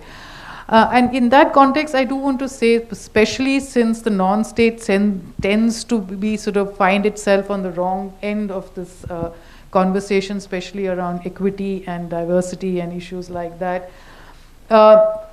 it would, I think, be a good idea in a sense for that conversation to take place in a much deeper context coming from the non-state partners. I mean, we did find in our conversations, and that was maybe a little bit of disheartening in the process of our research, that there is a lot of almost defeatism regarding these issues of equity, of how to bring them in. There is an acknowledgement, maybe, a recognition that there are these divides, digital divides and other forms of divides, but and so which is maybe a first step already, but how to then go beyond it and actually have a constructive conversation of making it part of the architecture of the governance framework, whether it is regulation or otherwise. I think a lot more needs to be done there, a lot more creative thinking. And I think, again, non-governmental organizations that have worked on these issues, particularly, again, like the ones that Ms. Swaroop mentioned, they do provide pointers, they do provide some, they are a resource for learning from and including that into the larger frameworks. And other non-state actors perhaps could also take some learnings from the private actors, which are not geared towards these objectives as much as some of the NGOs are. So I think that, at the end of the day, there is a need, and I think the growth of the non-state sector, the pandemic, the experiences of the pandemic, post-pandemic, have highlighted, some of these big fault lines, which do impact state versus non-state participation. And they need to be addressed, I think, somewhat urgently, so that the conversations that have currently been proceeding in terms of greater non-state participation, which tend to be focused more on, as mentioned before, lower hanging fruits, and also on issues of efficiency and outcomes, which no doubt important. But unless the other side of the equation, so to speak, equity, diversity, multiculturalism, democracy, citizenship, all issues which are assuming more and more importance, and for which the school space still remains a critical institutional space. I think unless we start tackling those, bringing them onto the framework of our governance architecture, including regulation, just the gains from efficiency may not be enough. And I think that conversation needs to take place within the non-state space in order to be able to also more constructively use that non-state space. So I think that is, I'll start with that. Thank you so much. It was, you touched on so many interesting points about, both regulations as, what needs to happen outside of the school system that really is not tackled, to what does it mean to really educate citizens. So thank you so much. Let's now hear from Ajay. Ajay, the TIS CET team focused on the role of non-state actors in the teaching profession and teacher education. Your paper also drew on a range of perspectives, from teacher education providing institutions, teacher training program beneficiaries. You discussed the presence and challenges and needs of non-state actors in this space. And I think we start with the knowledge that teachers don't often enjoy the same benefits and working conditions in public and private schools. What differences exist, between teachers working in state versus non-state? And I would say the broader question for you is, what does your research imply for the priorities for action for teacher education providers, and to address some of these concerns noted in the report? Yeah. Thank you. This is the one part of our brief research, and Nishevita is here. She is also part of that, and she can also add some of the things. The one of the critical aspect about this nomenclature about the non-state actor and state actor, particularly when we are speaking about the non-state actor, there are two things that come in our mind initially. That the one is the construction of non-state actor, where the other people, particularly belongs to the government sector, the way they are constructing the identity of the other and the self-identity of the non-state actor. That too is always come across, and that is the answer of your question, that emerging from the service condition. Of course, there is no singular identity, and there is no a uniform service condition either in government, either in non-government sector. In both cases, we can't say that the government sector is always better with the we can't say that the government sector is always better, but we are finding the both roughly 17% of the government teachers that are actually in the similar position where the low cost, low fee paying private schools are. So that is the one. Then the second thing, so we can't generalize. Of course, in general public perception, in the perceptions of the actors of non-state, it seems that the government service conditions are much better with respect to teachers, better than the non-state one. The second is that the way we are constructing the overall ethos of this sector. For example, this very popular act, Free and Compulsory Education Act, that came in 2009. So the way we have defined compulsory, that is the very much, one can say that if it is the compulsory for the state, then what is the role for the non-state actor? Because suppose that if you once mandate, it's a metaphorical example, that weapon can be made by state only. So we can't allow that the weapon to be made by any private party. So the act categorically say free and compulsory, but the way the meta-narrative constructed, that yes, this compulsory means that non-state actor also contributed, but the act itself is not categorically pointed out. So that is actually reflected on the ground also, because always whenever the non-state actors or teachers are working, they are always seeking or trying hard to coordinate with the government actor, and that is the one of their priority. I mean, it's a very I found that almost all interview with the field functionary, we found that there is the one of the major priority, how to coordinate with the government actor, how to converge with the government actor. Of course, I mean, up to what extent fruitful, that we are know through Vrindaji's statement. Now, the two last point that I wanted to say, that one is that one of the significant reform, the way public and private schools in the school sector, that the burden of reform, that particularly came from the some kind of academic discourse, or some kind of these academic discourse also reflected in the policy.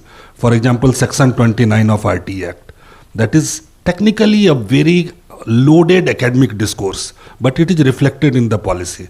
So these and this Section 29 reflect on that, the non-threatening education, CCE, education through activity, exploration and discovery. These kind of statements are there in the Section 29. But this burden on reform, that is always be there on the government sector rather than the private sector.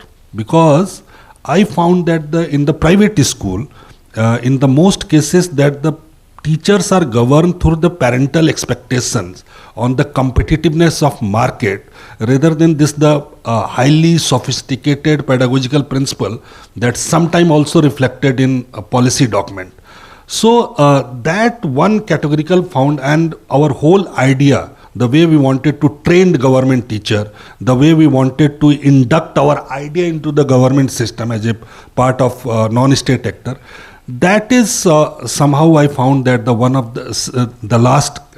Thank you, Ajay. I feel this is again a very under-researched area, right? What is actually happening in teacher training provision institutions, and one of the things that really strikes us is what you said about they need to collaborate with governments. They need to engage with governments, and that actually is a nice transition to our next speaker, Divya. Because your paper really focused precisely on this question of the functioning and regulation of public-private partnerships in the case of skills development in India, and it detailed the evolution of NSTC since 2008. And we know that non-state actors have really played a big role in expanding technical and vocational education provision in a situation of very low public supply. But of course, they're often unable to really focus on this question of equitable access to TVET. Again, what conclusions should we draw from your research on these trends and of public versus private TVET expansion? And what do you think makes for strong PPPs in this sector? Thank you. Thank you, Priya,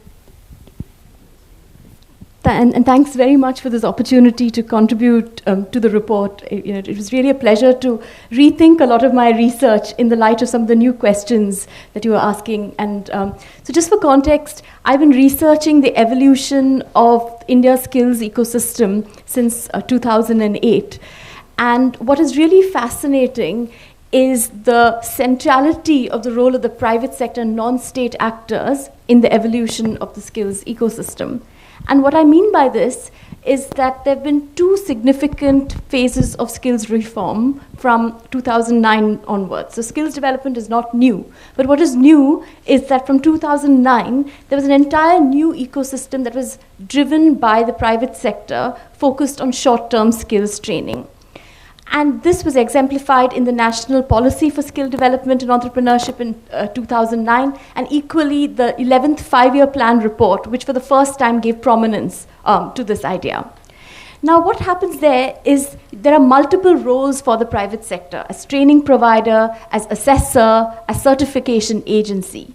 But something else happened, and a new experiment began, and that was the creation of the National Skill Development Corporation, a public-private partnership, not just to deliver skills training, but to catalyze private sector support for skills training and to drive and anchor skills reform. So this, I think, is quite a new development, and I've been trying to study the evolution of this organization. So now what happens in the absence of formal regulation is that this organization emerges in what is otherwise a fragmented skills ecosystem, and that means that it prioritizes three key things, and that was the core priority. Achieving scale, because the capacity in the private sector was very low. In 2007, there were 2,000 industrial training institutes in the private sector and very few private sector training partners. Today, there are 15,000 ITIs and over 300 training partners running centers all over the country affiliated to NSDC, and this is the private sector expansion. So in the absence of government regulation, scale, achieving scale, increasing capacity, improving the quality and relevance of training, these were the key priorities. What was left out? That was this focus on equity and inclusion, and the assumption was that the market would take care of it. The training system is reaching out to the most vulnerable, those who dropped out of school, those who need that bridge between formal higher education and school. So the assumption was that would happen organically. And my evidence and research shows that that really isn't the case, because you need a strong push for this. And that's what happened from 2015 onwards, where the emergence of the skills ministry for the first time tried to actually create a better regulatory framework for the private sector. It created coordination and convergence across the 22 ministries that did skills training, but importantly created a regulatory framework for NSDC to function more effectively. And so this meant that after the few initial years where NSDC was trying to establish itself, the ministry then gave it the regulation and functioning it needed to really drive skills reform, not just in terms of quantity, but in terms of quality, and importantly focusing on equity and inclusion.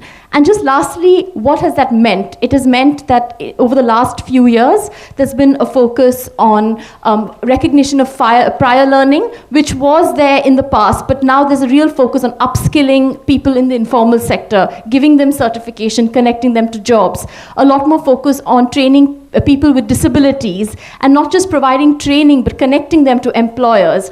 Focusing on women and ensuring that there's a better sort of participation of women and more long-term career trajectories for them. But all these are just small drops in the ocean.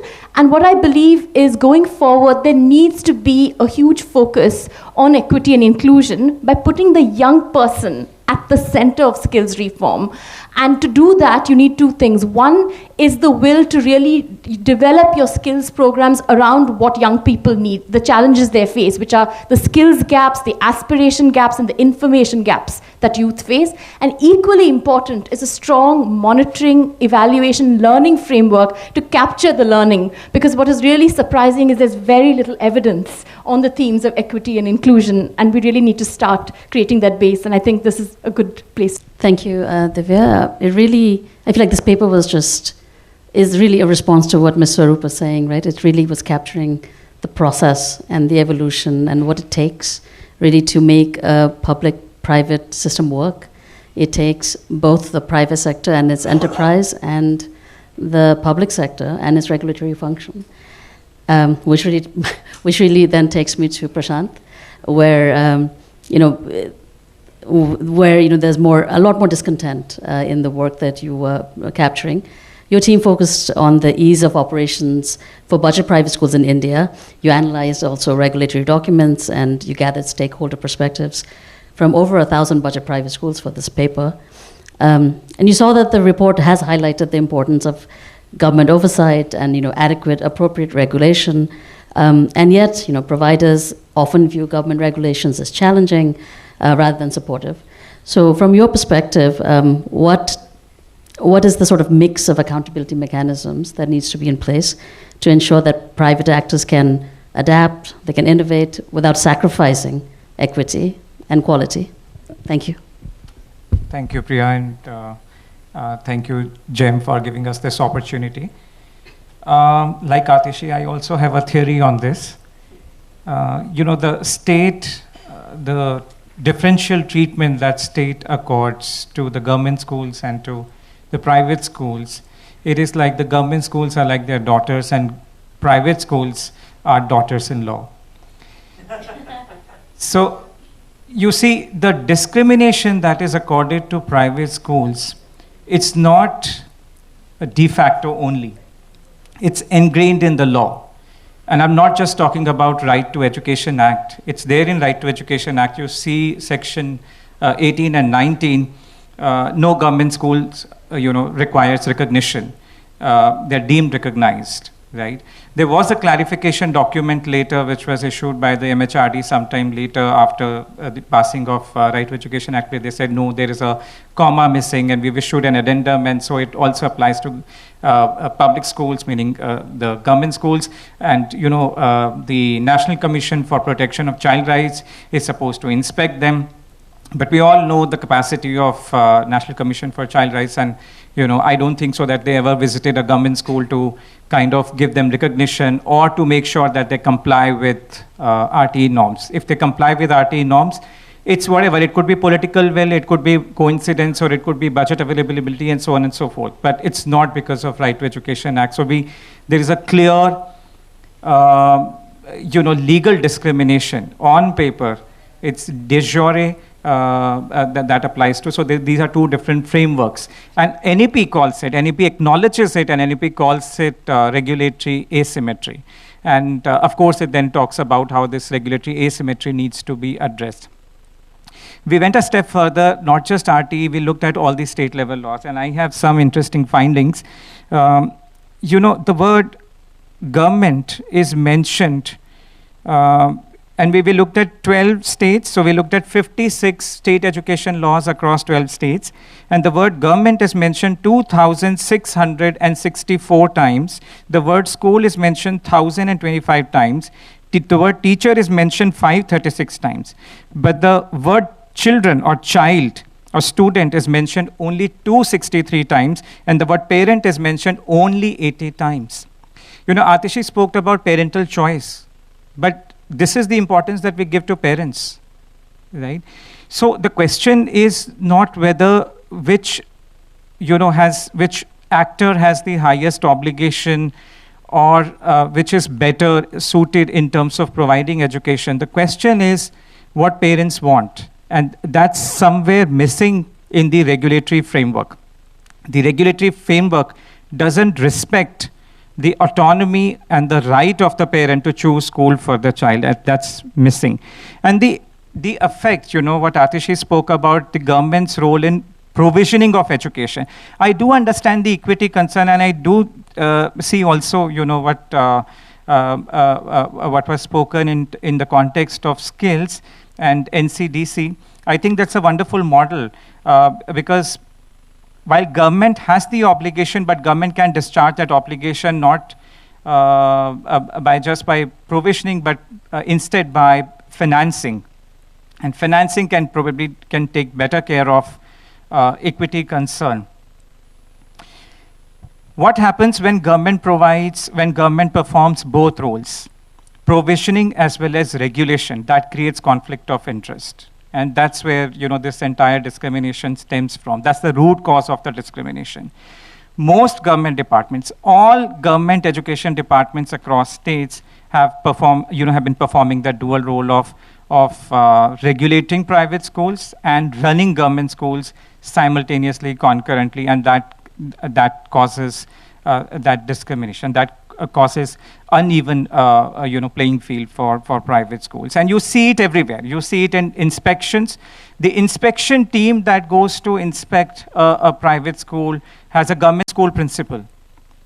How would that inspection team carry out unfair, unbiased inspections? That's not possible. You look at the roles that DEOs and BOs have to perform, they have conflicting roles because they are managing or they're involved in some management of the government schools as well as the governance function. So by the way, governance and management are two different dimensions in the K-12 education sector. And these need to be differentiated. So until we address some of these issues, I don't think so that we can achieve a fair and an impartial regulatory architecture. So the first demand, and NEP has acknowledged it, it has called for creation of SSSA, which would be State School Standard Authority. It says standard authority, but it would be actually be a regulator, an impartial regulator, which would be not housed in the state education department. It would be a separate autonomous regulator. Second thing, in terms of what would be a better regulation for private schools, again, NEP, National Education Policy 2020, has taken note of the entire oppressive recognition system that most states have, the bribes that they have to pay, and it has called in for a self-regulation system, a system based on self-disclosure. So instead of a licensure-based system, we should move to a system that is based on self-disclosure of norms. So how much, and UDICE is very much there. UDICE, the only difference is UDICE focuses solely on infrastructure. And Atishi also spoke a lot about infrastructure, but as we see the word quality, by the way, the quality word is mentioned only 11 times in those 56 laws. Is it time? Okay, I'll quickly wrap up. The word quality is mentioned only 11 times. This is the focus, this is the importance that we accord to quality or learning outcomes. I mean, no law is bothered about quality. Where will we get quality? And we can see, Atishi spoke mostly about infrastructure, but not really. The comment has been there for past 5, 7, 8 years. But what is, where is quality? So until government focuses on quality, and we need to see that in the law. Unfortunately, RTE also doesn't focus on it. So if we want to move, towards a better system, these three things need to be taken care of. One is, have an independent regulator, so address, the discrimination. Second is move to a self-disclosure based system so that it bridges the information asymmetry between parent and school. They should be able to choose their school better. And third is quality. So focus on quality rather than just inputs. Thank you, Prashant. Really, you tackled a lot of sort of the perspectives on, from the documents, but what was also very interesting was what the thousands of really budget private schools told you, right? That really what you find is that regulations on paper are so different than what is happening in practice in terms of the situation for private schools. And I know we are running a bit late, and I'm sure lunch is served, but the broader, I wanted to, we could maybe take the Q&A. Do we know anything about the time? Say no more. But I think one thing maybe, what should we do? Should we take a few questions and then go for lunch? Well, what do you think? Yes, okay. Let's take a round of questions and we'll let the speakers answer. Please. Hello, good afternoon. Thanks for the report and the discussion. But I think because India is such a huge country and with such an huge population, so the focus is always on the quantity because gaps are there in terms of the number of gross enrollment ratio or GER or whatever. So we are never, we always lose sight of the quality. So it is also reflected in the policy and discussions. And but we are talking like Delhi government has done a good job, and we are always Delhi model of education. They have improved the government schools in Delhi, and I think recently PM Narendra Modi has launched the Mission Schools of Excellence in Gujarat with the support of World Bank. 10,000 crore outlay has been allocated to improve the mission excellence of schools in Gujarat. Even one such school has been inaugurated in Adalaj in Gujarat. So I think the Delhi, other state governments, they are taking a cue from the Delhi model, and they are, I think, doing the replicating the same thing in other states and in different ways, in a nuanced manner as per the needs of that particular state. And as has been talked, even state regulatory do you have a question authority for schools has been devised for regulating the quality of schools in government schools in different states. Thank you. Actually, I just wanted to make a comment. Thank you. Could we maybe just have a few questions so that the panelists can answer. Sorry, it's just a quick comment. I run budget private schools in Delhi, so actually Prashant knows me, and I just use the fact that the daughter-in-law analogy. I actually like to use a more harsh analogy, which is budget private schools are like Dalits in the system. We are not even part of the caste system. So and oftentimes when we approach the government sort of says, why do you even exist? Because we are there for the poor. So I just wanted to sort of make a comment that it's actually, as somebody who's a practitioner and provider, the regulation is actually geared towards preventing good people from starting schools. And until we change that, we'll always have a situation where the private players who are running budget schools are their hands tied behind their back. And then you say, look, these people are chores, these people are thieves, these people are providing poor quality. So unfortunately, I think similar to skills development, until we change the regulatory environment, it's not a fair playing field where we can really see the potential of the private sector coming through. So that's Thank you so much. Any other points before we turn to the panelists? But maybe a question would be great. Yes. My basic question is regarding this online app system and non-state actors that you are referring to. It is only adding to the pressure to the middle class, because now they have to go through these. There's already so much of burden on middle class parents, and to go in for these online apps, with the heavy load of books, etc. Is only going to. Recently, we saw that that for a peon post, nearly lakh of people applied for the jobs. So it's the middle class who is going to bear the burden because of their coaching, tuition fees, etc. Rich and affluent always can, will send their kids to the overseas, and while the lower classes definitely is never going to get that sort of quality education. It's always going to take time. So how about these new innovations, technologies that are not able to serve the right places? Thanks very much. One more, and then I think we have to. Lunch is getting cold, right? So what is coming across to me in this discussion is that we're placing a lot of importance on creating regulatory environments. But again, when we drill down, I think the question of intent still remains, I mean, you're creating institutions, that's great, which will provide some kind of cushioning. But are we even talking of capacity building of people who run those institutions? And what their intent is. And I think perhaps that is where we also need to start focusing on when we think of processes. So I would love to hear what your comments are on that. And I know it was touched very briefly in what Atishi said about behavioral change, and some of you then mentioned. So I would be very curious to know what you think of that in terms of institutional capacity building also. All right, I think we have, everyone can comment, and Kiran, please start. Yeah, so obviously, again, as Atishi said, this is clearly a very divided field, and very sharp divisions continue to exist. It's not surprising. We have a very diverse polity in society, and huge challenges based on that. And clearly the state has failed to be able to deliver, quality education to all. And the Right to Education Act was actually an attempt to try and focus some of the energies and intentions, in a sense, of the state by providing it as a legally guaranteed entitlement.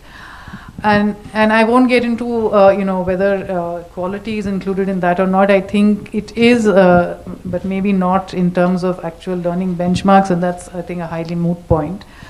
But I think the idea was to focus the energies and the attention of the state in order to improve the quality of government schooling. So that's on the RTE for now. Now on the regulatory thing, the fact of the matter is that in the way that the constitution and the social and political organization of this country is structured, education is, and again referring to what Atishi said, essentially considered a public good or a public service where the responsibility lies primarily with the state.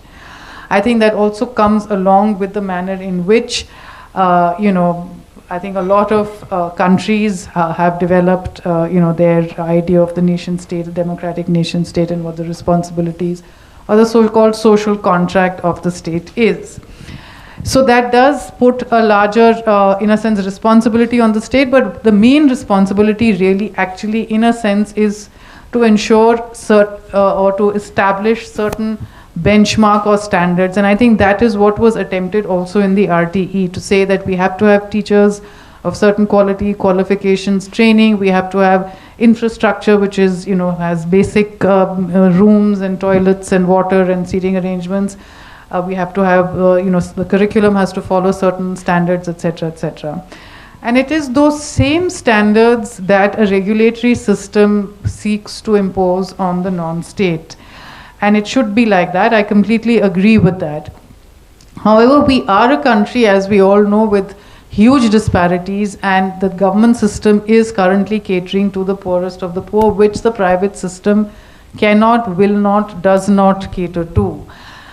Not, and certainly not with quality. So, I mean, I think that the jury is still out on low-fee private schools and what sort of quality they are able to provide, what is the level of qualification of their teachers, etc. And I think that it is only fair that whether you call them low-fee or whatever, private, non-state and state should follow the same standards which has been laid down in the Right to Education Act. So, and the regulatory framework should therefore be able to regulate both. Now, it is true that there are huge state capacity problems, because of which government schools are not monitored and regulated in the way they need to be.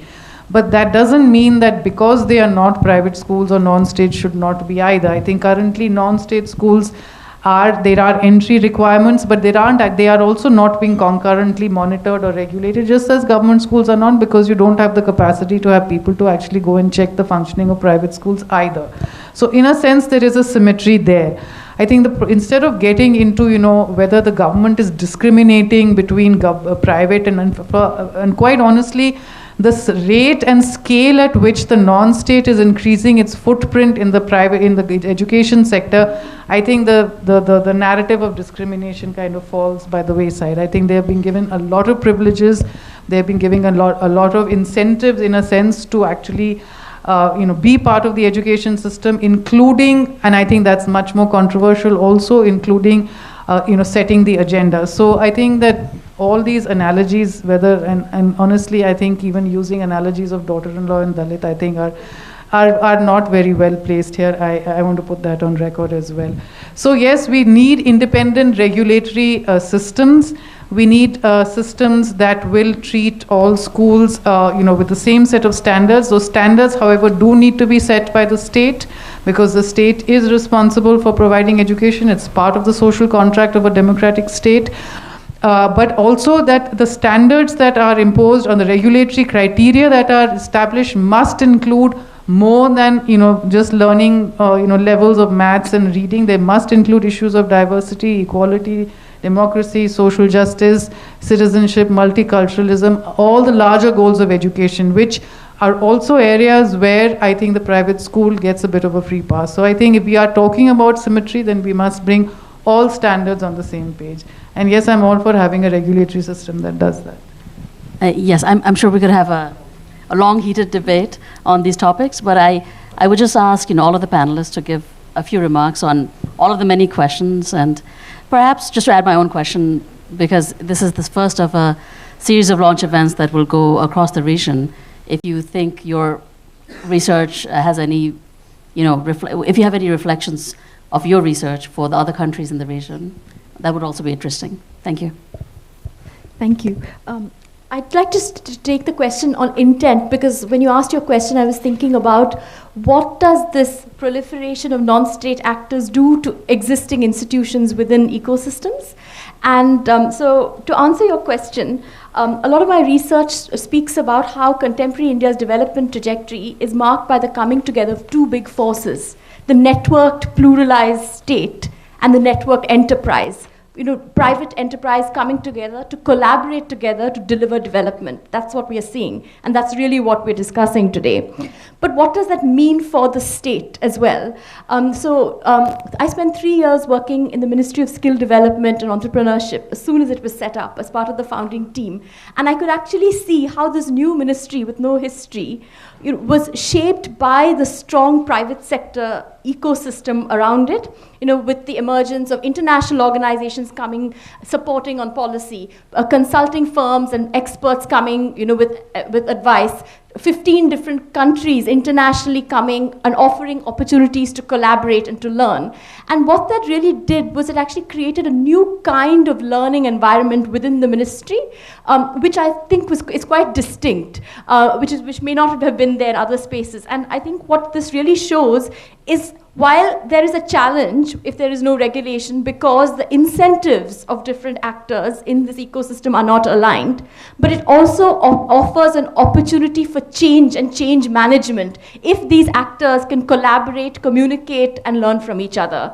And in terms of what does this mean for future research, I think there are just two things that I think we need to think about going forward. Is one is how can we use this evidence across the education system, whether it is early childhood education, school education, or TVET, together and look at the different kinds of roles that non-state actors do and what that does to institutions, but equally what does that mean for policy. And two, I would say, you really need to have more evidence, and evidence just not quantitative evidence, but we need to start redefining success. What does success mean? Redefine it and provide an evidence to really show what that success looks like, using a lot more, I think, qualitative methods as well, so that we can really draw on the processes that Ms. Swaroop spoke about. First of all, it's not very clear to me why discrimination is not a real problem. It is a real problem. It is something that NEP has noted. I haven't said anything which is outside NEP. NEP has acknowledged all those three issues, and it has called for addressal by reforming the regulatory system. So these problems are real, and the stakeholders are coming up with those problems. So what a budget private school owner says that I don't think so. We can't just dismiss it like that. And it's not just a statement by a single isolated one school. I mean, the research shows that most budget private schools, feel isolated, feel excluded, feel discriminated, feel oppressed. And there are a number of regulations. It's not just the regulations that are there in RTE or in some state education laws, but even the regulations that exist in other laws. So, for example, the fire safety. I'm not saying, I'm not even suggesting that fire safety regulation should not be there, but I'm just saying that how these are practiced. And so there are two aspects of it. One is a de jure regulation that exists on paper, and the other side is how these are implemented. And school after school, it's not just in Delhi or maybe in Jharkhand, in Assam, in Guwahati. I mean, wherever we go, school owners tell us that, they have to pay 2 lakh rupees bribe year after year to get fire safety certificate, to get water certificate, and so on and so forth. So these questions are real, and they have an impact on the fee that schools charge. Because in order to survive, they will have to then, and most budget private schools have no other sources of income, right? And by the way, when it comes to, for example, our constitutional scheme, the Supreme Court in 2012, while deciding the constitutionality of Right to Education Act, had interpreted Article 21A of the Constitution, which is about fundamental right to education, that it is states' obligation to finance. And this is how Right to Education Act was upheld. If they had, if they had held otherwise, meaning that if they had held that it is states' duty to provide education by opening government schools, then this law would not have been upheld, right? And so in that sense, private sector is actually imparting education up to 25% of their capacity to the economically weaker section and disadvantaged section of the society already. Now, there are so many challenges, and we have documented some of those challenges in one of the studies that we completed last year on reimbursements, which was about Section 12(2) of the Right to Education Act, that private schools have not been able to get the reimbursements. And I would not call it reimbursement. It's actually a compensation, because 12(1)(c), it is expropriation.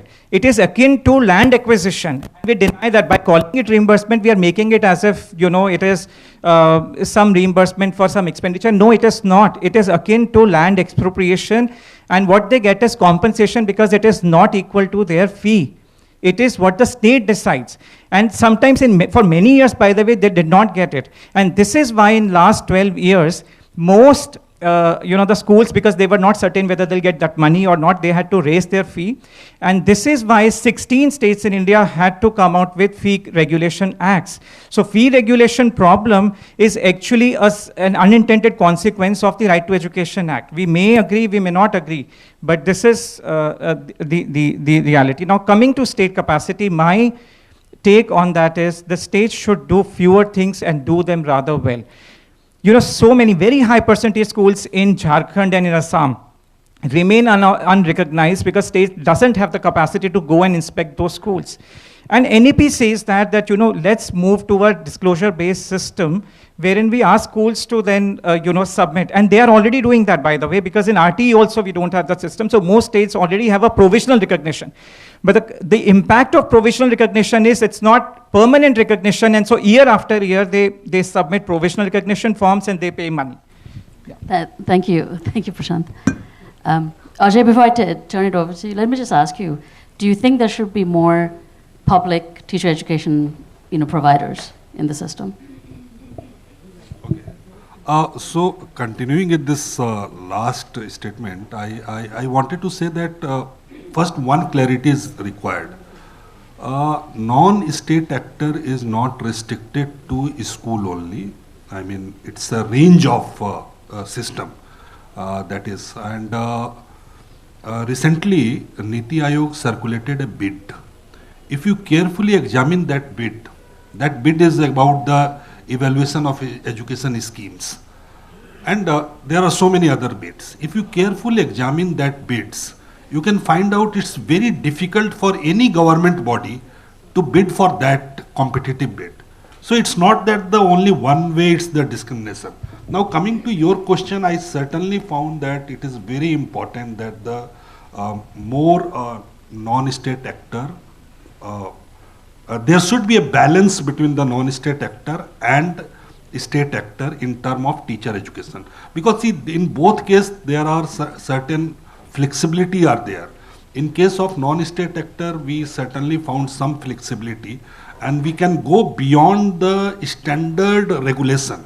And post 1990, particularly a landmark of Jamaican Conference in South Asia, there is a lot of flow of fund through the multilateral agency, World Bank, European Commissions, lot of flow of fund. And this fund says, of course, their fund is going to government, but eventually they are also creating a lot of task in terms of teacher preparation for non-state actors. So probably it's not that this is the only either or others. It's required a kind of balance because certain tasks can be done only by government, whereas some of the tasks certainly it's very difficult to be complete by government within the given norms and structure. Because suppose that if a person coming from organization like Eklavya or Digantar don't have the certain kind of the academic qualification, they can't be adjusted in any government institution. But probably non-state actor have some flexibility to utilize the expertise of that person. So we can see like that. Thank you. Thank you so much. I think we all realize that ultimately these conversations are not about just non-state actors, right? And I think one of the things that we have concluded from this report is that governments need to forge that social compact centered on equity, equality, inclusion, so that the entire education system, state and non-state, can prepare learners to address our multiple challenges at all levels of education. And as I mentioned, before I introduced this panel, this has been such a joy to collaborate with a diversity of perspectives on diverse levels of education and diverse parts of this extremely large system. And I really hope that you can engage with the report as well as all of our background studies from India. It really has been a tremendous opportunity.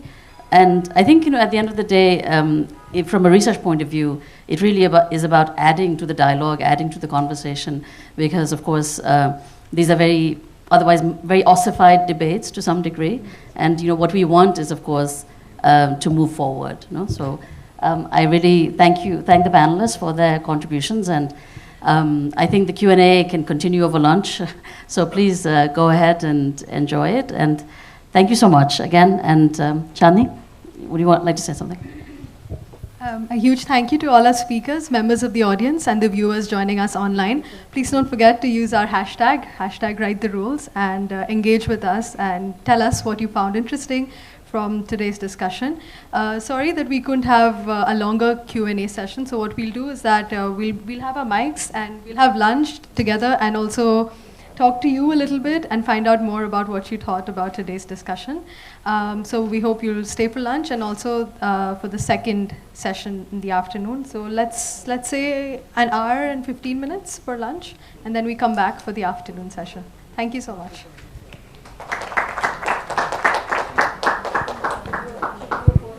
The Global Education Monitoring Report was born 20 years ago.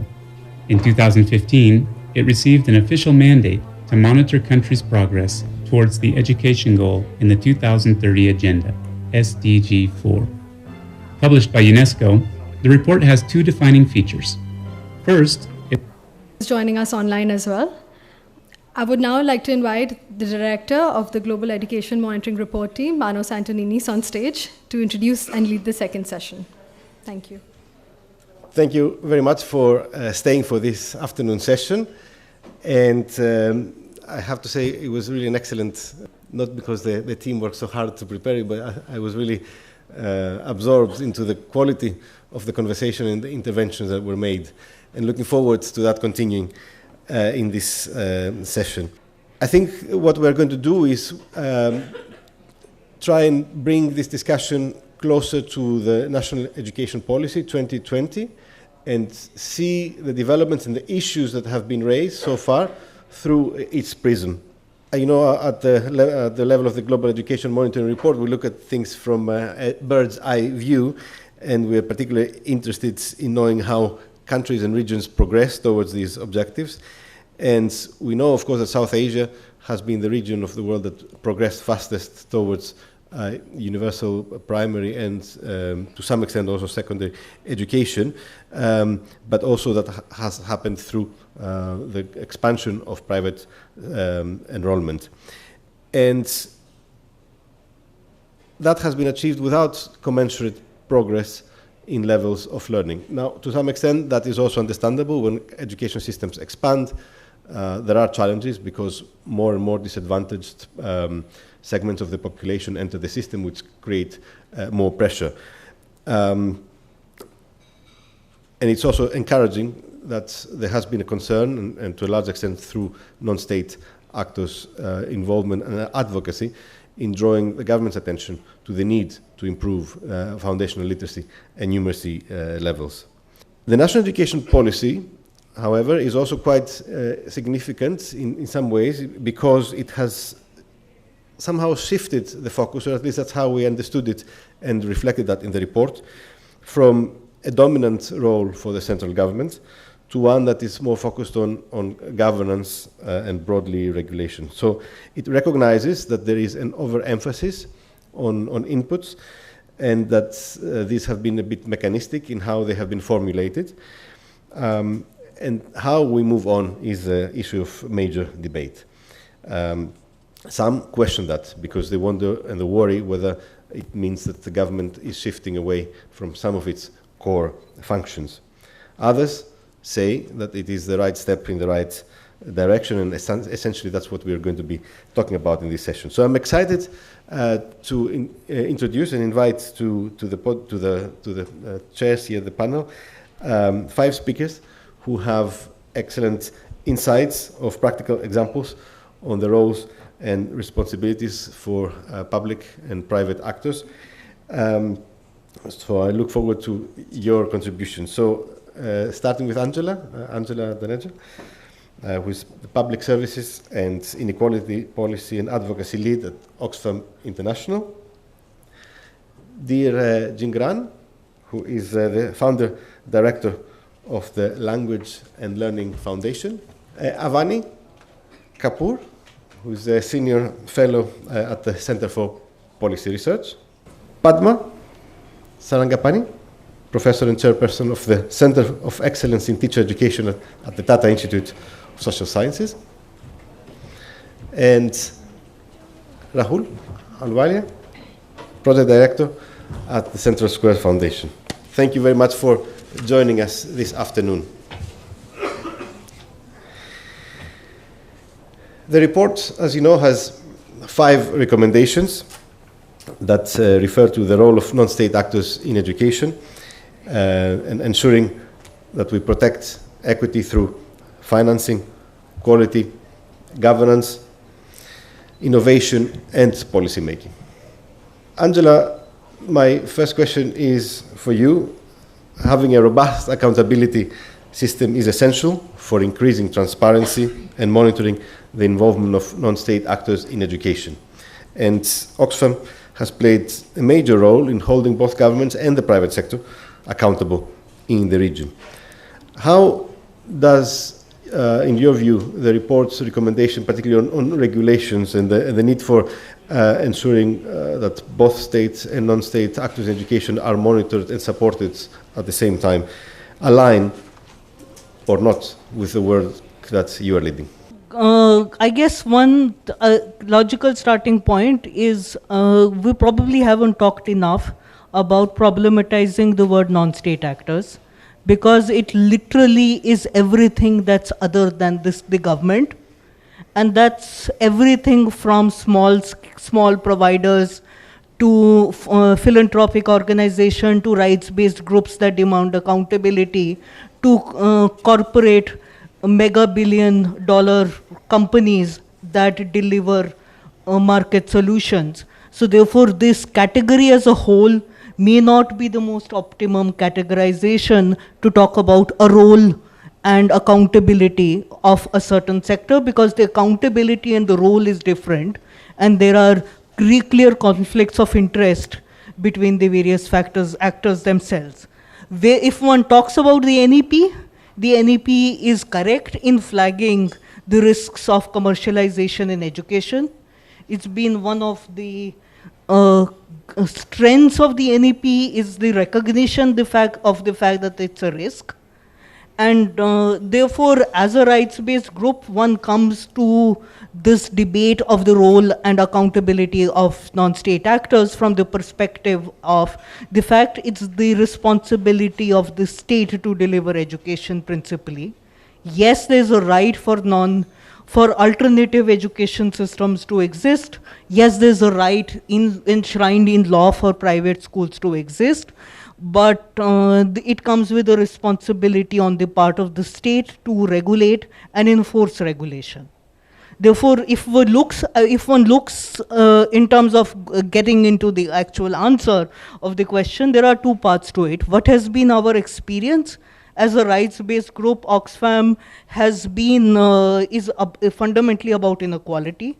And if you look at the track of private schools and private providers, then if you look at the data, affordability is a major concern. Basically, it takes, if you look at the data, sending a child of a tribal Adivasi family is effectively, will cost approximately 27% of the family income. If you look at the data, we did a recent survey, approximately 37% of children from Dalit families said they were discriminated against in private schools during the course of the pandemic. If you look at the data, and if you want that to change, that will not change without a consistent effort to sensitize teachers. And what the data says is only 1.1% of private school teachers have undergone in-service training of some kind. If you look at the data, at the same time, this is despite the fact that I can go on, but fundamentally, since I am on questions of data, might as well continue on that flow. We call out billionaires. If you're talking about the role of non-state actors being different, EdTech is a domain which got mentioned in the morning, but we haven't really had a discussion, partly maybe because it's the subject of the next year's report. But fundamentally, let's not forget, the valuation of India's EdTech companies is approximately twice as much as India's education budget, which is $30 billion, by the way. That's also a non-state actor.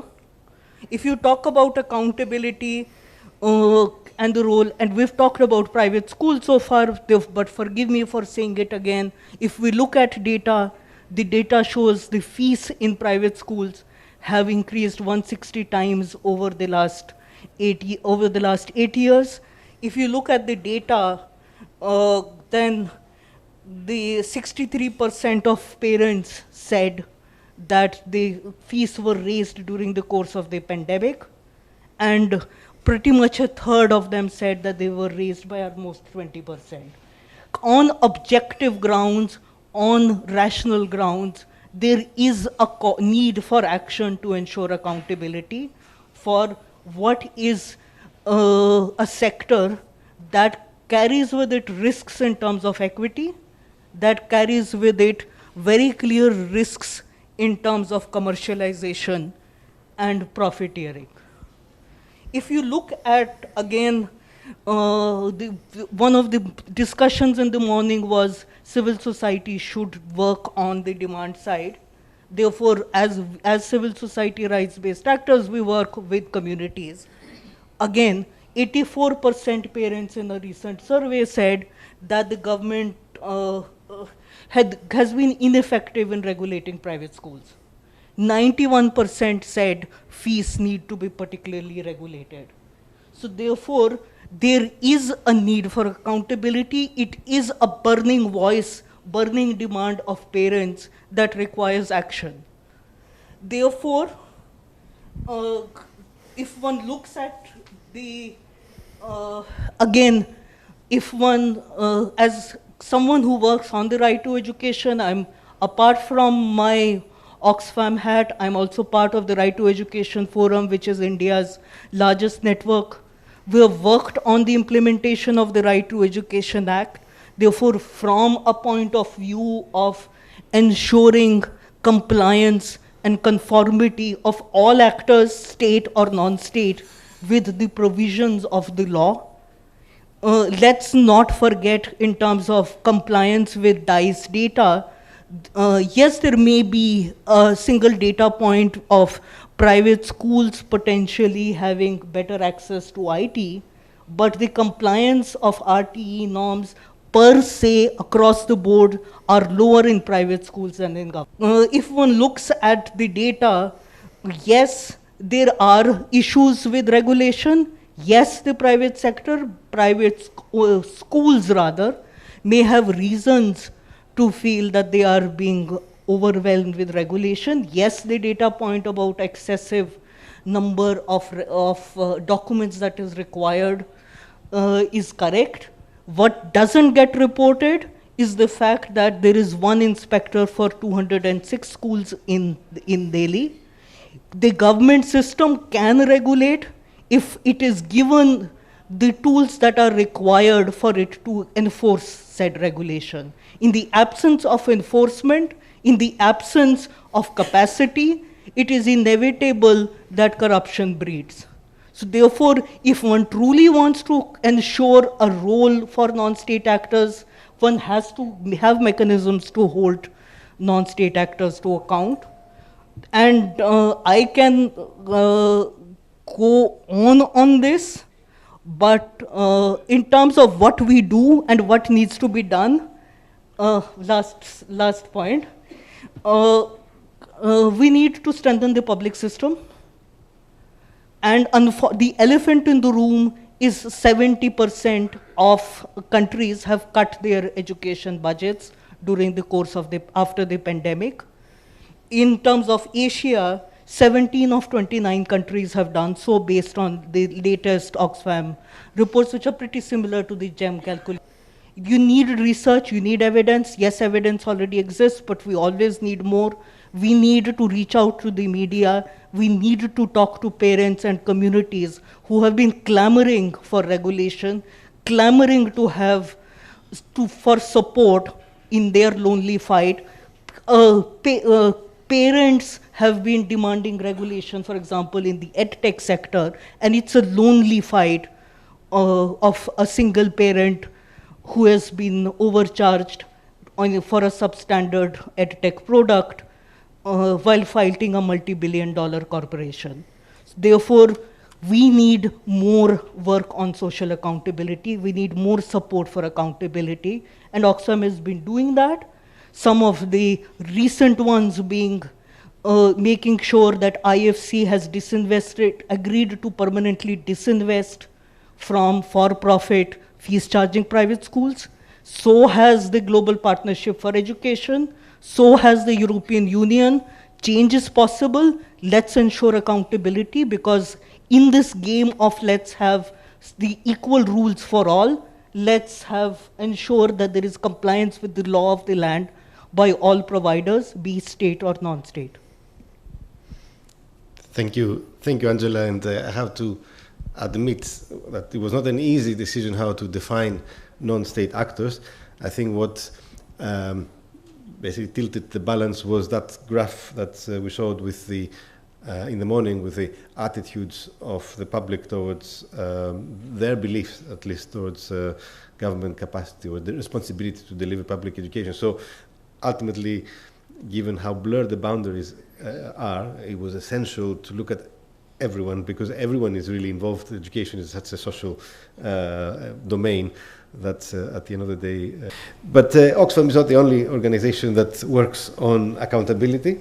And so the next question is on Avani, especially given the bridge that you offered about the need to strengthen government capacity. And I think it's also an issue that we do cover in the report, the very low ratios of inspectors to schools and the frequency of inspection, and also the differences in inspection rates between public and private schools. From your work, though, on the accountability initiative, you have, of course, offered very useful insights over the years on how to hold governments accountable for their financing policies. What could be also done in the same sector, also to see how we can hold private sector accountable? Is there such a concept, and how would you view that? Thanks, Manas. So, when it comes to financial accountability, I tend to take, we at the Accountability Initiative tend to take a slightly broader view, not just very, very myopic, narrow way of looking at financial accountability, which is often done, which is just looking at audits and accounts, or bang for buck analysis of, I've put in X crores or rupees, am I getting the same level of learning outcomes? And part of the problem when one is talking about financial accountability in particular is that you often mistake accounting for accountability. And that's a very, very common mistake that we've seen. So the way that we try and look at financial accountability is actually looking at it through a policy cycle or a budget cycle. And I'll start with the public sector first, before I go on to your second part of your question in terms of the non-state. Because I think accountability is definitely a weak point across both the public and the non-state domain. So if you think of it from a policy cycle, the first step is obviously budget preparation or budget formulation. And I think everyone has recognized that we're not spending enough resources in education. This elusive goal of 6% for India at least has been there for so many years, and it still continues. And you may debate on whether that goal itself is a correct goal, but the fact is that we're just not spending enough. But then the next question that comes about is, do we even know how much we're supposed to be allocating? And there again, the answer is usually no. The Samagra Shiksha, for example, which is a key centrally sponsored scheme aimed at providing universal education up till at least the elementary, now secondary level as well as looking at teacher education. Every year, the Cabinet for Economic Affairs puts out a number of recommendation of how much allocation should be done, and every year it's never met. I think it was 2020-21 where it was less than 39% of the demand. And of course, we don't even know how these calculations are made, because unfortunately, even in the public sector, allocations are not done by per student or per child. It's often done a little bit more broadly. So even with Samagra Shiksha, you have these annual school grants, which are the same amount of money, which is 25,000 rupees a year, goes to a school which has 31 students, and also to a school that has 99 students. So it's not really done appropriately. And then, of course, the question on state capacity becomes critical. The National Commission for Protection of Child Rights, a big body that's meant to provide that role of a grievance redressal mechanism, has an important role to play in some ways on accountability, significantly under-resourced and under-budgeted. I think the data that we got in our report said it's less than $1 per school per year is the kind of money that they are getting. And that's where you lead to these problems of inspectors having to, very few inspectors, lots of schools. Again, in our survey, we found that in Rajasthan, for example, you have these block education officers, the chief block education officers, and 65% of the posts, like there were 65 posts were vacant out of 301. That's the kind of vacancies that we are talking about. So what are you spending? So A, are you spending enough? Are you spending on the right things? And how are you even determining how much to allocate and spend? All of these remain big, big question marks. And then as you follow it through that policy cycle in terms of enactment, budget enactment, you'll see, well, we know that funds are not released, they're not released on time, they don't always meet the last mile. And then of course, you come to the big question of how are you, then these bodies come in where you're trying to hold the state accountable through audits and accounts. And so I think at every step of the way when it comes to financial account of country, and the challenges that we see in the public sector are kind of mirrored in the private sector, but even more scarily. Because in the public sector, you still have some mechanisms in place. You have in theory and in some case in practice, school management committees that kind of make parents a part of the stakeholder in at least some of the accountability when it comes to finances. Yes, you may debate how much authority and autonomy they actually have, do they actually exist in practice, but at least those mechanisms are very much in place. And I think this report itself had this really staggering and scary figure which said something to the effect of these, in the private sector, while you're meant to have these parent participation, 6 out of 31 states said that only 6 out of 31 states and union territories said that they actually require parent participation and PTAs, and as in they actually have PTAs in schools. And only 5 of them had a role to play for fee regulation, which of course is a really, really big issue.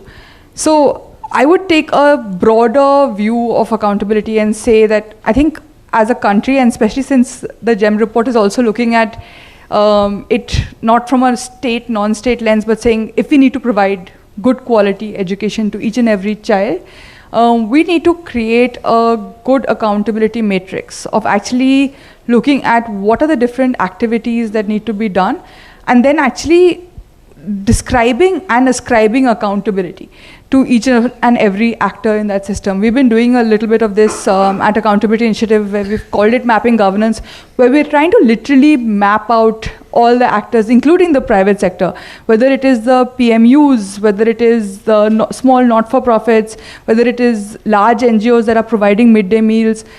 Each and every actor has to be accounted for in that sense and ascribe a level of accountability. And of course, the private sector is even more critical. And I think the most scary part in some ways of the private sector is that the accountability to the citizens. There are mechanisms to some degree limited of internal accountability, some financial reporting, there is compliance that has to be, especially at entry, at the time of recognition of schools. But there's no concurrent monitoring through this system. But more importantly, there's very little accountability to the citizens. You can file Right to Information Acts, but even getting information from the public sector is a little hard, but private sector is even more of a black opaque box. And that's where I guess what Angela said in terms of parents are demanding accountability, and as citizens, we need to demand accountability of both the public and the non-state, but the non-state being a even more opaque and black box, it becomes even more critical. Thank you, Ani. And you brought to my mind also the perennial problem we have at the report to cost, the need for education, for delivering on the targets, which is very, very difficult because, again, you just don't know where to start from given the multiplicity of needs. Padma, let me turn to you. The expansion of private education in South Asia has been characterized by essentially an opportunity for providers, which was to pay mostly young female teachers without qualifications a lot less in order to be able to contain the cost and deliver at scale. We also have seen another very fascinating statistic, which I don't think we in fact quoted in the morning, that essentially 90% of teacher education more in India is actually delivered by private operators. These two facts are quite unique, I think, when you compare it to other parts of the world. Do you think that actions should be taken to address them, both by the government and by private actors? And if so, what should they be? What could the private sector do to develop the capacity of the teaching profession? I mean, we just heard the statistic from Angela that only 1% of teachers in private schools receive in-service training. What could be done in those respects? I think India really holds this global distinction of the extent to which teacher education is privatized. Specifically, I mean pre-service teacher education. I mean almost 95% is completely self-financed. Even if we count aided institutions, they come within that 5%, which really means state funding of any kind for teacher education is extremely thin. And this, it seems that this entire boom took place from the 1990s onwards. There's a kind of a mushrooming of private teacher education. And it was really puzzling to figure out, why suddenly in the 1990s does this sector boom? What's happening before that? Is it that the right to education came around only in 2009 demanding teacher qualification? So what was going on before? Well, even prior to the right to education, most state governments had insisted that teachers should be qualified, and that was a part of the recognition process. Of course, it was implemented very haphazardly. So there has been a demand for teacher qualification, at least from the recognition point of view. So then where were qualified teachers coming from before that? Well, the secret lies actually in the state university system and the distance teacher education programs that existed prior to the 1990s. And it was after the NCT came up and shut down these very large-scale teacher education programs running through distance education that really the private sector boomed. So there's clearly a demand for a low-quality, thin teacher education of people seeking qualifications somewhere in the system. And that's really what it tells us. And it also tells us that earlier people were paying into the state education system to get these qualifications, but now they were paying into the private entrepreneurs running these new colleges. So we really see a shift of where the money goes. And that's all that seems to have changed in the entire ecosystem. So how do we understand this continued demand for poor quality? Clearly, within South Asia in general and definitely in India, the belief of the system that teacher professional development is actually necessary in order to teach is very thin, and it is constantly challenged by the system. It's only through regulation that it is forced. In fact, even the other day, people were citing to me how successful private tutors don't have BA degrees, but they are so excellent in educating children. So, I mean, there it is, the proof. Do you really need professional qualification is a question that I think this system has not adequately embraced and committed itself to. So we constantly find the undercutting of any attempt to professionalize teacher education by investing in pre-service teacher education. And I think this is a perennial problem. It also, I think, partly explains why the state is completely unwilling to actually put funding into the sector. So while the NEP is strongly calling for the private teacher education mass poor quality to be shut down, this is not going to happen, because we have this twin pull, right? The right to education is demanding professional qualifications. So people are going to get it because they're all hoping that one day they'll get those government jobs that get them decent salaries. So that pull is going to be there for the qualification, but the opportunity to actually go to good quality, affordable teacher education is going to be very limited. And the only alternative is the poor quality private teacher education. So I think this dynamic really has to be understood in order to figure out why does the sector exist and why does it continue to thrive as a business. And I think whatever we have tried to do in terms of regulation has been limited because it hasn't been able to address this basic financial, political, economical problem that underlies the existence of the sector itself. It's deeply linked, in fact, to the low-fee paying school. I mean, there's kind of a symbiotic relationship between the continued existence of these private teacher education colleges and the fact that low-fee paying schools continue to exist as well. So that's the sad story.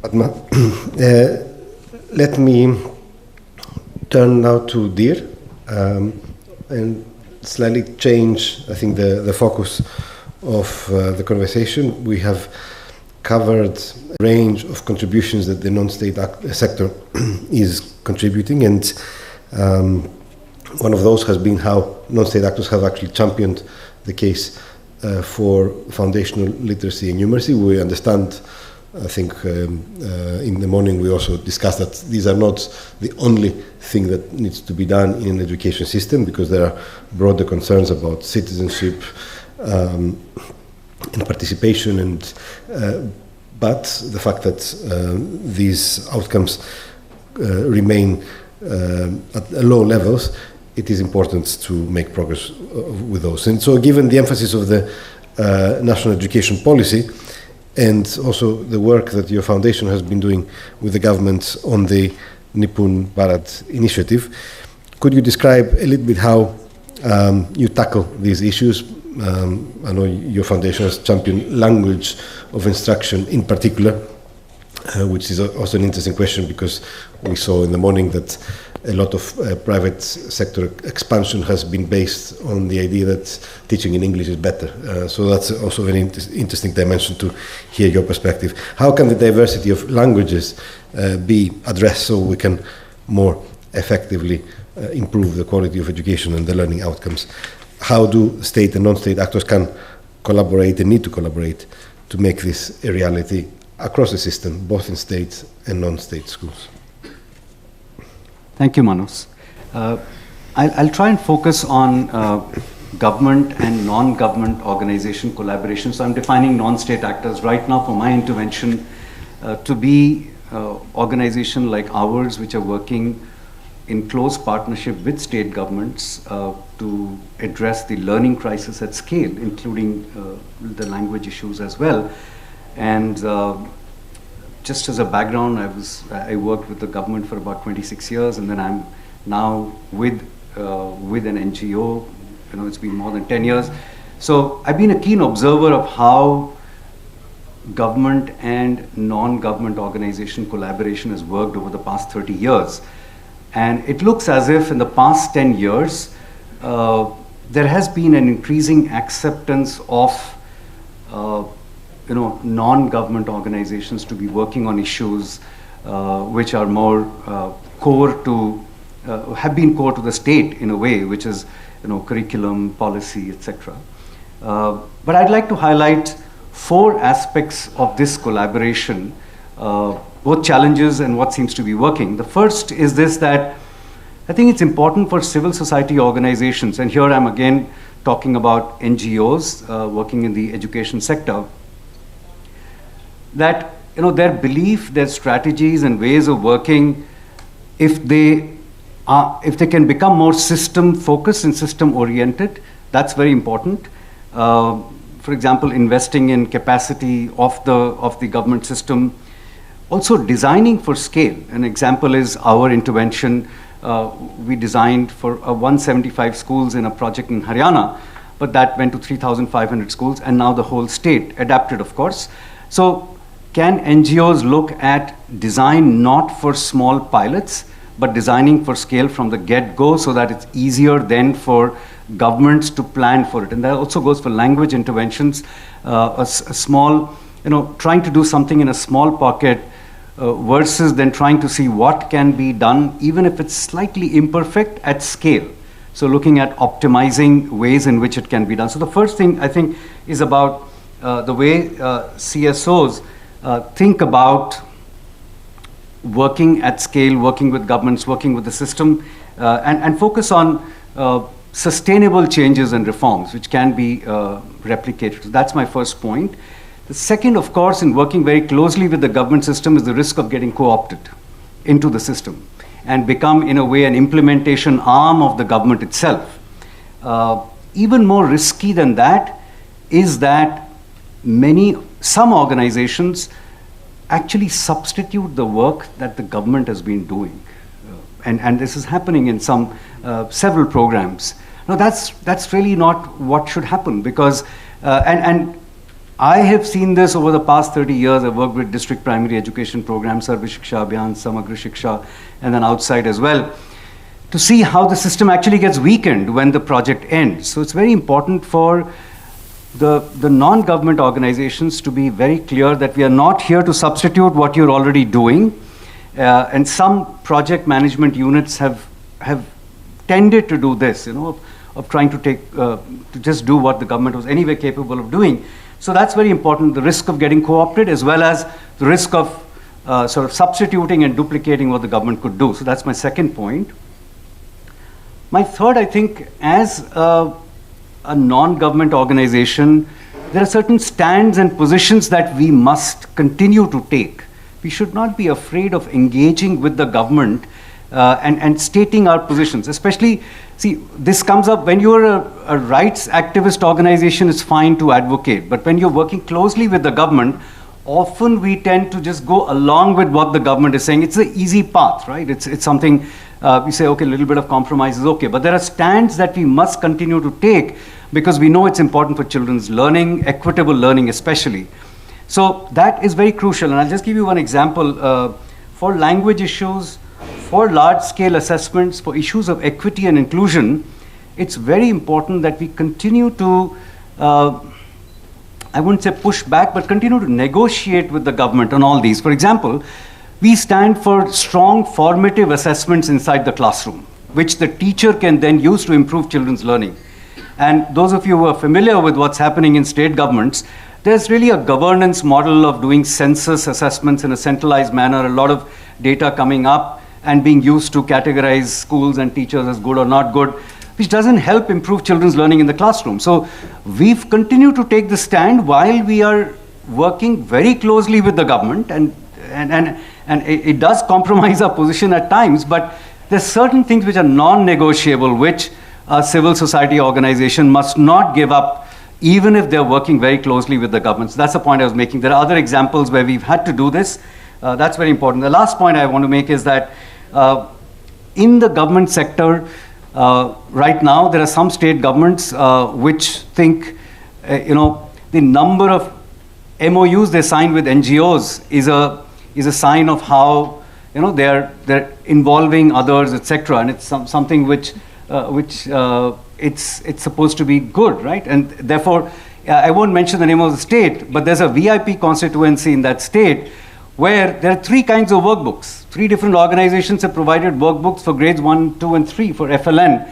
And so there is sometimes lack of application from the government side about what is the approach, what is the overall strategy, where do non-government actors fit in, and what should they be doing? That convening power of the government to decide that this is what should happen and where do you contribute therefore. And of course a lack of consistency, which I think many of the NGOs which are working with the government can continue to remind that this is the roadmap. A new secretary, a new project director comes in doesn't mean we change course. So I think there's a huge responsibility on non-government organizations which are working closely with the government to not get co-opted, to be, of course, very supportive of learning, to be working at scale, but also maintain positions and ensure that the core of what is to be done continues to happen while it's a constant battle. Thank you, dear. And in fact, the issue of continuity is touched in the report, and the fact that in some countries, some systems have relied too much on non-governmental and civil society organizations, which hampers sustainability. And it's also a theme that we covered in the inclusion report, where even more governments rely on NGOs for providing services, especially for learners with disabilities. But that does not create a system, which is what we ultimately need. Last but not least, a question for Rahul, whose organization has also championed issues related to foundational literacy and numeracy. But more generally, you have been focusing on the private school sector, and it would be really great to hear from you what are the initiatives that your foundation is taking to strengthen the quality of teaching and learning in these schools, and improve learning outcomes. Your reports a couple of years ago on the state of the sector highlighted the challenges. What have these findings led the foundation to focus on from now on? Thanks, Manus. I think we start from the point of view that these schools exist to fulfill a demand, right? And that demand is for quality learning, right? Parents recognize the massive and persistent failures of state capacity in providing education to children, and they seek an avenue to improve the level of learning that their children get.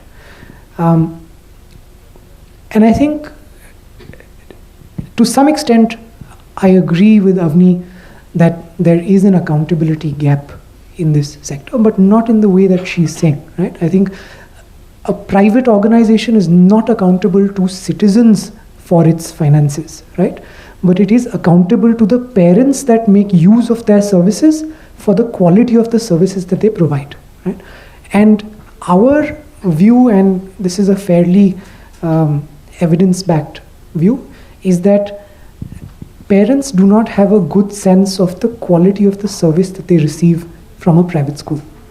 And when it comes to what is the service or what is the role that government should be taking on when it comes to these schools, we believe the main and most important role is to measure and publish some measure or some benchmark by which parents can actually tell what is the quality at the school level of learning that children are receiving. Because actually accountability in the sector in some ways is very high. I know there are some people sitting in the audience who run schools, and the accountability of a private school to parents is far higher than the accountability of a public school to the parents, right? A parent can do absolutely nothing to either the public school or to the teacher in that public school, short of a politician coming in specifically on the plank of education and them winning specifically on the plank of education and then trying to do something about it, which might happen once in 70 years in India's history. Perhaps the Aam Aadmi Party for the first time did that, right? So there is next to no accountability in the public system. On the private school side, you can take your kid out of the school and put them in a different school in the next academic year, right? So private schools are actually incredibly more responsive and accountable to parents than public schools are. But the thing is, do parents have the appropriate information to be able to hold private schools accountable on the quality of learning? And our goal is to try and provide that, or to try and make provision of that information happen. So the National Education Policy actually calls for competency-based assessments at the school level in specific grades, not every year, not every quarter as some governments are doing, but in specific grades, maybe grade 5 or grade 8, so at some key stages in the child's education, parents get information not to measure the child, but to measure the school. So, for instance, what percentage of children in school X versus school Y are at a certain degree of competency when it comes to reading or math ability. And then that allows them to hold them accountable. So that is where I will pause. May I ask, and how do you do it? What? So we are working with governments to try and have an independent system that does this measurement, because it's very important for the person doing the provision to not be also doing the measurement of the quality of that provision, right? And this is true when it comes to the government system, as well as being true when it comes to the private system, right? So we would like for a at least as independent a body as possible, which again the NEP does make a provision for. They have called for the setting up of a state school standard authority, which would at least be nominally independent of the Department of School Education, but obviously it will be a government body. So it would be great if it can be independent to the extent possible, and if that body can take on this role of a competency-based census assessment at specific grades where schools can be benchmarked, that and that information be known to parents and to citizens, so that then schools can be accountable. Great. So you have heard from all our panelists, great interventions. I don't know if anyone would like to add something more that felt that you didn't have enough time, but the floor is really open to you to ask the questions that you didn't manage to ask in the first part. I don't know how we're doing with the microphone. But while people are thinking, the invitation is back at you. I saw, Angela, you had a few more notes that I stopped you from sharing. While you're thinking for questions. Go ahead. No, go ahead. Because I have a feeling we may have a similar thing. So in the spirit of like discussion and debate, I wanted to differ a little bit from Rahul on a couple of points. I think there are different categories of parents and public schools, and I think it's too simplistic to say that you have the option to move your child out and have another option, because the availability of a private school with the same fee structure that you can afford, how much they will accept taking your child in, there are a large number of factors. So I don't think it's as simple as saying, well, if I'm not happy, I have the option of opting out, because it's not as simple as that. It may pertain to some of us in this room who have the privilege and of possibly moving children, but there also I can imagine a zillion factors playing a role. Why don't we ask someone who runs a budget school? Again, that's one person. I'm saying there are types and types of private schools. So I'm just saying that I think it's a little simplistic. I think that there are factors that prevent parents from necessarily moving, even if they want to. I do think that there are a few mechanisms, and I agree that they are not strong, and that's what I started with, that in the public sector as well, in terms of accountability mechanisms, they exist, at least in theory, some of them, which are often missing in the private sector. School management committees being one, lots of people have worked to strengthen them, and there are again examples where they were actually functioning quite strongly. Social audits as an important mechanism that exists, and again, we've seen in a number of states, they play a really important role in at least having that platform available to citizens to ask questions. Again, variable in terms of implementation, but I guess some of these mechanisms at least exist, and I'm just saying that they also need to What has been the effectiveness of these mechanisms? We've been running a public school system for 70 years in the country, right? It varies. In some states, it's actually made a lot of difference. So I think it's too, I guess I'm just saying that I would pause before saying, well, public sector is weak, and so and doesn't function in this way, and that's what private sector is better because of all of because of, in some ways, the policies of the public sector. So I would hesitate, and that's where I would disagree with you. I also think that, as in, I wasn't saying citizens necessarily, parents are citizens, and they have a right to know, but I also think that, especially with RTE, even citizens have some level of right to know. We at Accountability Initiative go in as citizens to a public school and ask questions. Theoretically, we should be able to ask some questions, not the same level maybe, but some questions to private schools as well. And those mechanisms are weaker in some cases. So, two additional things. So, I was right in saying that that Avni's point was going to overlap with mine because we reacted at the same time. Additionally, financial accountability is only to parents is, I think, not true, both in terms of law and in terms of policy and in terms of moral standing, because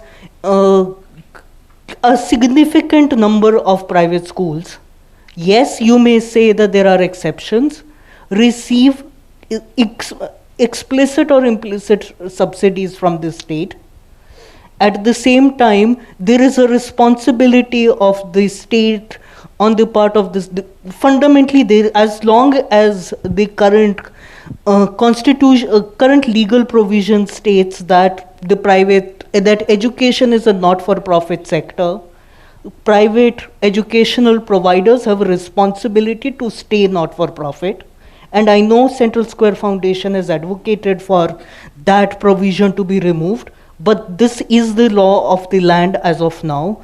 Therefore, there is a responsibility of private schools to citizens at large to adhere to the law of the land on financial matters. Secondly, in terms of parent accountability, apart from everything else about availability of redress mechanisms, those mechanisms I mean, in normal course of events, maybe you are right, in majority of private schools, things don't escalate.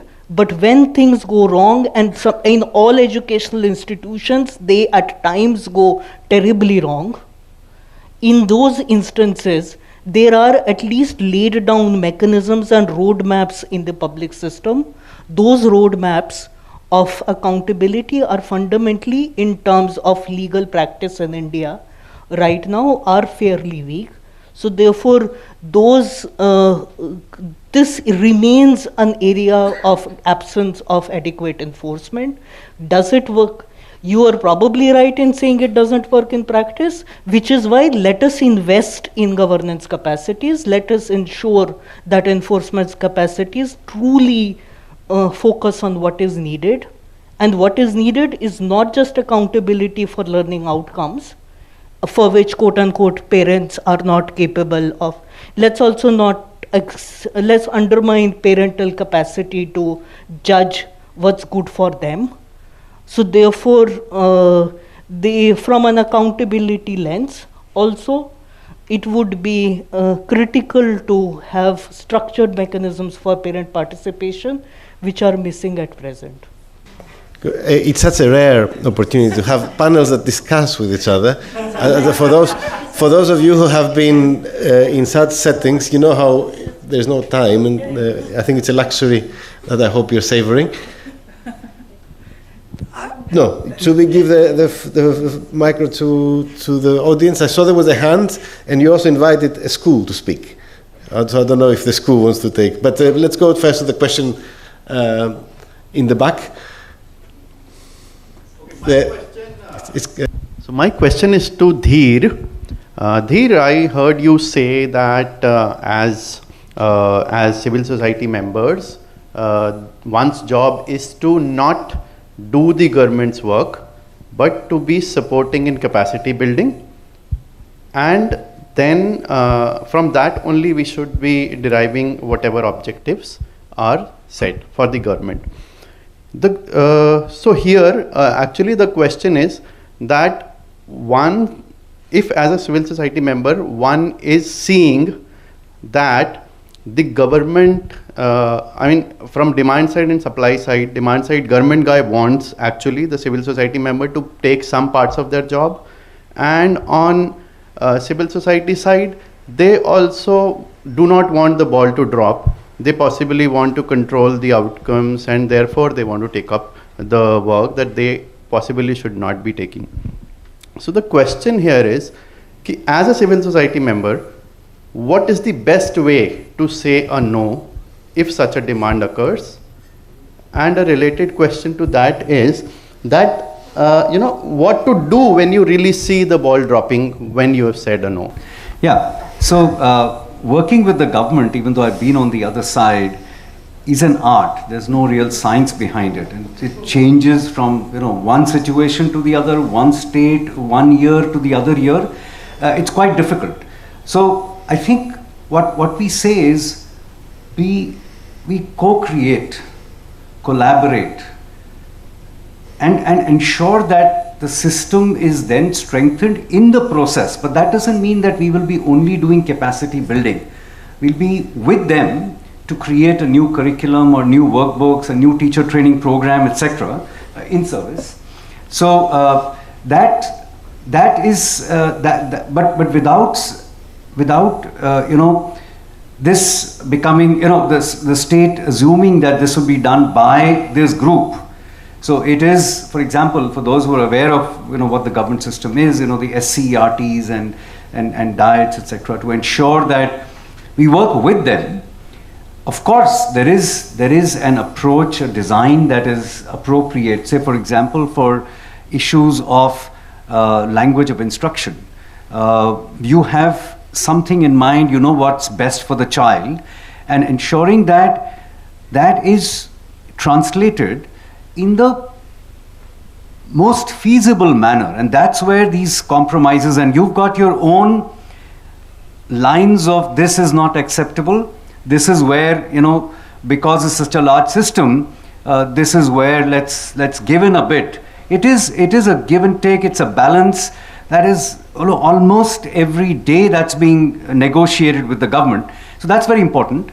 And it is very important to have this belief that it is actually the government system that must sort of understand and be convinced and committed to certain different ways of working. So we don't say we are here to reform what's happening in the government. It's through the ways of working over 5 years, 7 years, that the rigor, for example, of preparing a workbook, there's a framework that's prepared, there are other resource materials that are there, you get teachers to give feedback, you do some pilot testing, etc. These processes then probably get picked up in the government system, but it's not easy. Short answer.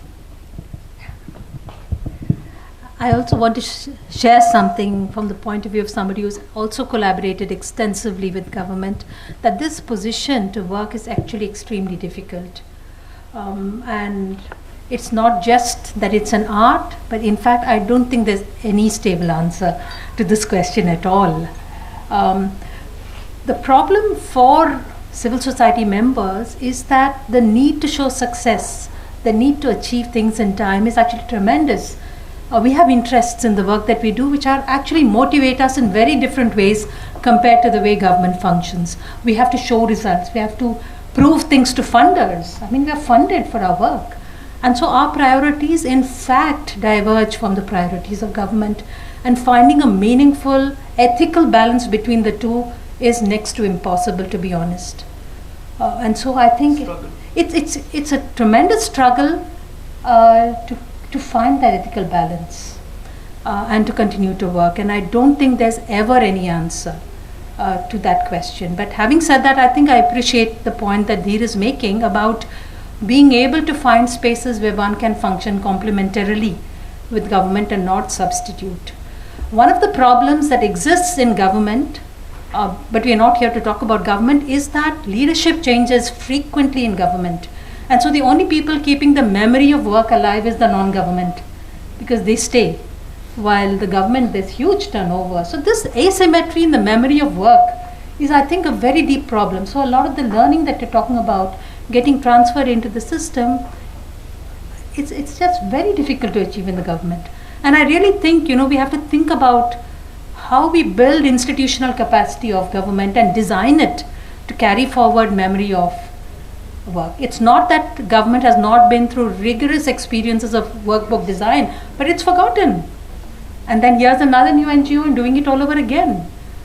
So I think that's an extremely difficult problem. And if we can't sort out also these questions of institutional design or meaningful complementary works, so maybe we function in different ways, so we should just be doing different things in relation to each other. I feel we've not had these conversations through trust, mutual trust. And government systems are deeply distrustful of the intentions of NGOs because there's always this asymmetry of the visibility, the ability to access decision making, and it creates, because it's especially the education department, there's a huge social class divide between the decision makers and the functionaries. It's a social class divide, it's a language divide as well. And I think if we don't confront these core issues of how government administration is designed, we're not actually going to have this conversation and trust that we are ultimately trying to achieve the same thing. So I think it's extremely difficult, and I think the answers still have to be found for this question. Just one, at the risk of meandering, just one point which seems to have worked for us is to also work with the middle layer. Not just the people who are going to change every 1 or 2 years. And then, they have worked in other programs earlier. And in fact, what Chhattisgarh, I find is that all we are doing is brokering the voice of the middle layer to the top. Correct, that's true. Because they're more willing to listen to us than the middle layer. It's actually so ironical that we are just there like passing on the insight, You've seen the ABL program of Chhattisgarh, right? Absolutely. It's totally forgotten. So then you get to see who are the people who worked on it, get them together again. There's so much work that's happened, the materials are lost. So but those people, if you can get together the middle level, they still, they do respond. The hierarchy in the government system, as you said, is just too much. It's just about yes sir or yes ma'am. That's all there is. There's no way if the project director just says this is to be done, he's got a fancy idea from some state that they visited, Gujarat or otherwise, that is to be done. So that's a challenge. But then the point is, you've got to work through all this and keep your It's a conversation over a drink, probably. Hi, my question is actually related to, I think, something that you alluded to, which is among the non-state actors as well. There's obviously many different kinds of actors, but if you look at one way to categorize, there'll be non-state actors that work closely with the government in terms of providing capacity, etc. And then there's non-state actors that work with the private players, and people like CSF that work with both. But essentially the issue is that what we are seeing is that between these two non-state actors, we saw it in the morning, we saw it right now, there is a lot of, in fact I would say that many of us are in our own echo chambers. So you've got one non-state actor which is in its own echo chamber, where the government has to be the one that is the main provider or the only provider. And then you have echo chambers where basically the government does nothing right, and basically the private players have to take over, right? Now the challenge is that who ends up losing? I think that's basically there. Who loses is the child, right? Ultimately, we are all forgetting rather than the means.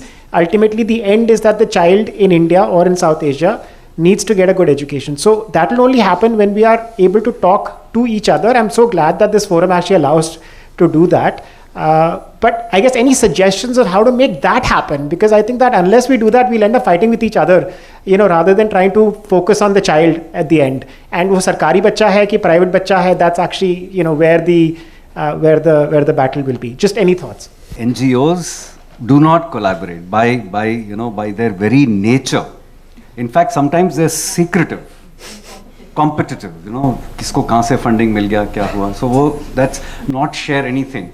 Now, collaboration, of course, and discussion between organizations is difficult and requires time and energy.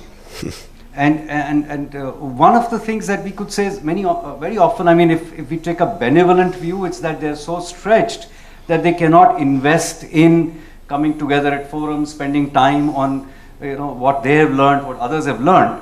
But there's a dire need for this, definitely. And for example, just take an example of a state, let's say a state in eastern India, where there are organizations who are actually approaching the government separately and for almost the same thing. Instead of pooling together, finally we have to tell the government, you convene us. You convene us and say this is what is required, and then what are you going to come up with? We were not collaborating. So it is a big challenge. It's a private public as well as within the public education system also. I guess another part of it is that there is this third strand of the sector which doesn't work either with the private or in partnership with the state. Therefore, maybe a certain role of we end up, and I was, as far as the audience is concerned, it's ironic that I'm on the left and my colleague is on the right, but fundamentally not for us, it's the reverse for the speakers, but as far as the audience is concerned, but fundamentally we don't have those spaces for dialogue. We don't have those spaces for building common ground.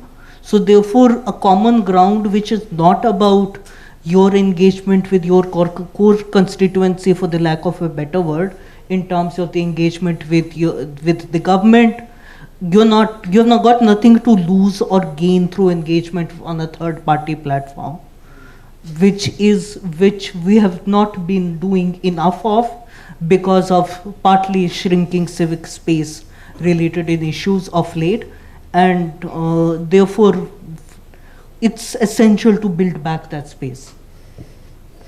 But that's why we're ever so grateful for definitely the partners that are listed in the back, who have really taken an extra step to engage in that and dedicate resources and time and effort to continue that dialogue. And I think it's really important. I mentioned that in the morning, but I think it's really important to repeat it, how grateful we are, and to echo the art and science metaphor that Dear used. That's also the response I give when people ask, how do you put the report together? I always say it's only an art, it's not a science, but it has become even more of an art in initiatives like this, which involve several partners. And thank you all for putting your wizardry in making this happen. I see Priya has the micro, so please. Thank you for this engaging conversation. I just had a question that might be slightly different, because this morning we were talking about how for budget private schools, fire safety and other things are such a big burden, and I feel like that got me thinking that so much of these issues are really not about education, because it's about being located in a slum, and like land issues and unsafe buildings and all of that, right? So I wonder what any of you think about this question of the silo of education, right? As opposed within, and of course, so much of what we're talking about, the who chooses, who loses, it is not an education sector only problem. But how do we sort of make sure that we use that multi-sectoral approach maybe to advance some of these issues and not make it sort of a burden on the budget private school, or like that kind of question, but more, we need better fire safety for all schools, I mean, no doubt, but is it just a school sector or a school's issue? So I and maybe whether it reflects on any of the other points, because I feel like sometimes, or even on the teacher education and the profession thing, the fact that there's so little, I mean, gender inequality in India has actually worsened over time, right? So I feel like it sort of then keeps persisting, this unqualified, less qualified female staff that's sort of shouldering the burden of educating, the masses alive. So I feel like these are questions that are so much more than just education, and I don't know how you think that could maybe add a bit of new conversation into these, existing dialogues. Yeah. I'll say something very quickly. I think context inappropriate standards are definitely a broader issue in India. specifically, for instance, with the female labor force participation, for instance, right? I think it's fairly well established by now that context inappropriate standards across a variety of different things prevent enterprises from investing in labor-intensive manufacturing for exports in India, right?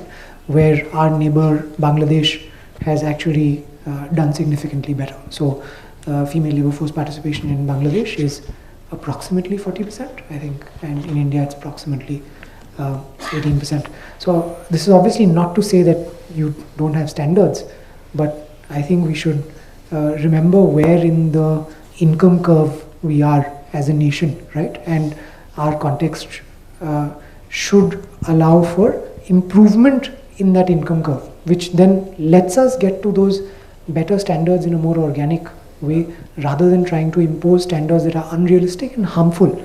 Eventually, we want the kids to have better educational outcomes. We want women to have better opportunities for work and income generation. We want Indians and generally people to have better lives, right? And imposition of unrealistic standards, I think, is a pretty large reason for that development to not be happening at the pace that it could be happening.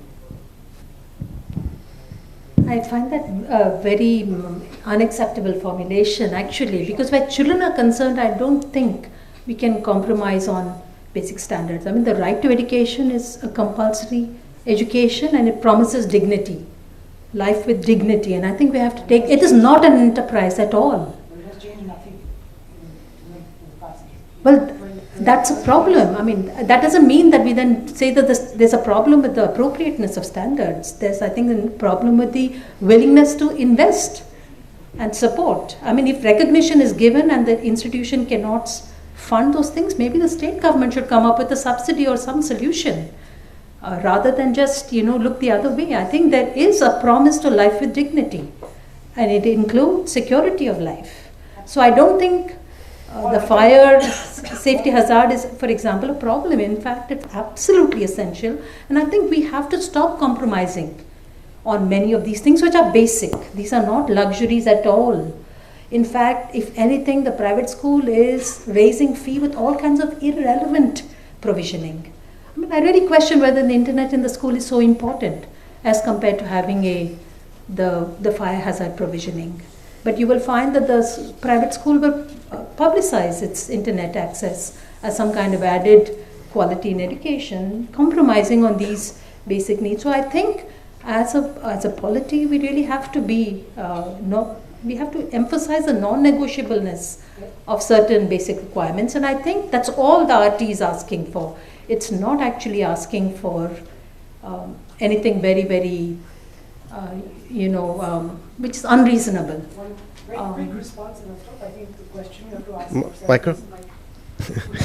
I think the question we have to ask yourself is: are the people more dear to you, or are the standards more dear to you? Right? And I think if the people are more dear to you, then I think then the standards have to be context appropriate. I'm not saying you should do away with standards. Standards are important, but if they are context appropriate, it allows for development of people, and people are in better shape. Like I said, Bangladesh does not have the standards we have for factories, but the women in Bangladesh are doing significantly better than women in India, right?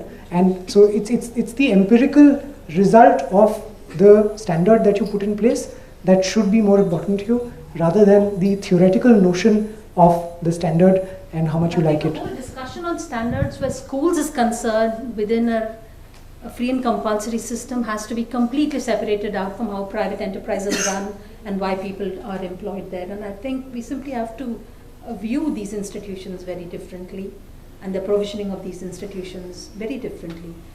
I don't think it's comparable at all, actually.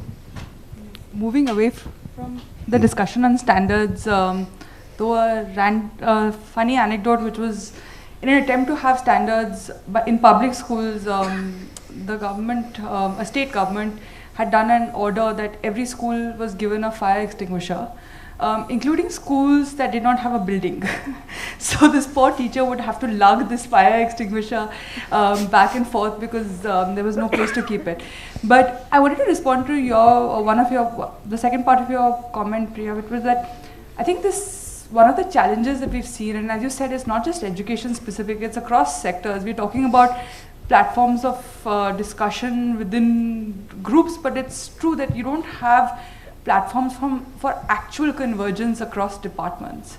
While that term is used a lot, and I think every guideline now talks about the need for convergence and recognizes the importance of convergence, in practice, the budgetary processes are different, the institutional mechanisms are different, and as a result of it, when you're thinking of education, the first thing that most people think about is the Department of Education. But equally important is the Department of Tribal Affairs in some states, equally important is the Department of Panchayati Raj in some states. And so how do you actually break that narrative is going to be really important. I don't have an answer to how. One of the things that we've been trying to do is just share that there are a number of actors, even within the public space, that are responsible or should be responsible for delivering education. And it's not just limited to the Department or Ministry of Education. But you need that continuum. To some degree, you're seeing some movement in nutrition, because in some ways there's no department or ministry for nutrition, where automatically you require different ministries to work together. In education, we've seen far less of that. And that definitely needs to change going forward. Can I respond to that? I mean, I think the final responsibility should be the Department of Education. There are, the Panchayat and Rural Development Department provides funds for school buildings. In some states, it's really dwindling now. They actually run schools, more SC/ST hostels, and now not so much of the regular schools. But the point is this, that for example, municipal corporations, they run schools, and some of these municipal corporation schools, I'm not talking of Delhi and Mumbai, but municipal corporation schools, because they do 100 other things, the education officer there, is really not able to do anything about quality education. It doesn't have a system to support. So I would prefer if the responsibility of schools in towns, tier 2, tier 3 towns, is actually with the education department rather than the municipal corporation, which their job is actually to, run, clean and garbage and all of that. Within that, there's an education officer who's sitting, who tries to keep doing things. So somewhere I think the coming together of accountability, while of course the budgetary provisions and wherever it's available must be leveraged.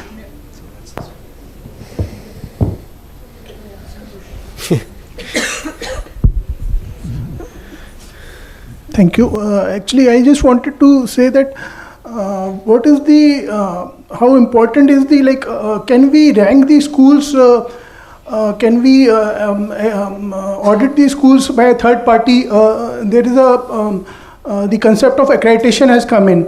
Like the NABET is there, National Accreditation Board for Education and Training. They are accrediting schools on certain parameters, on certain standards. They have formulated certain standards, and they are ranking the schools, accrediting the schools based on those standards through the third party independent audit mechanism.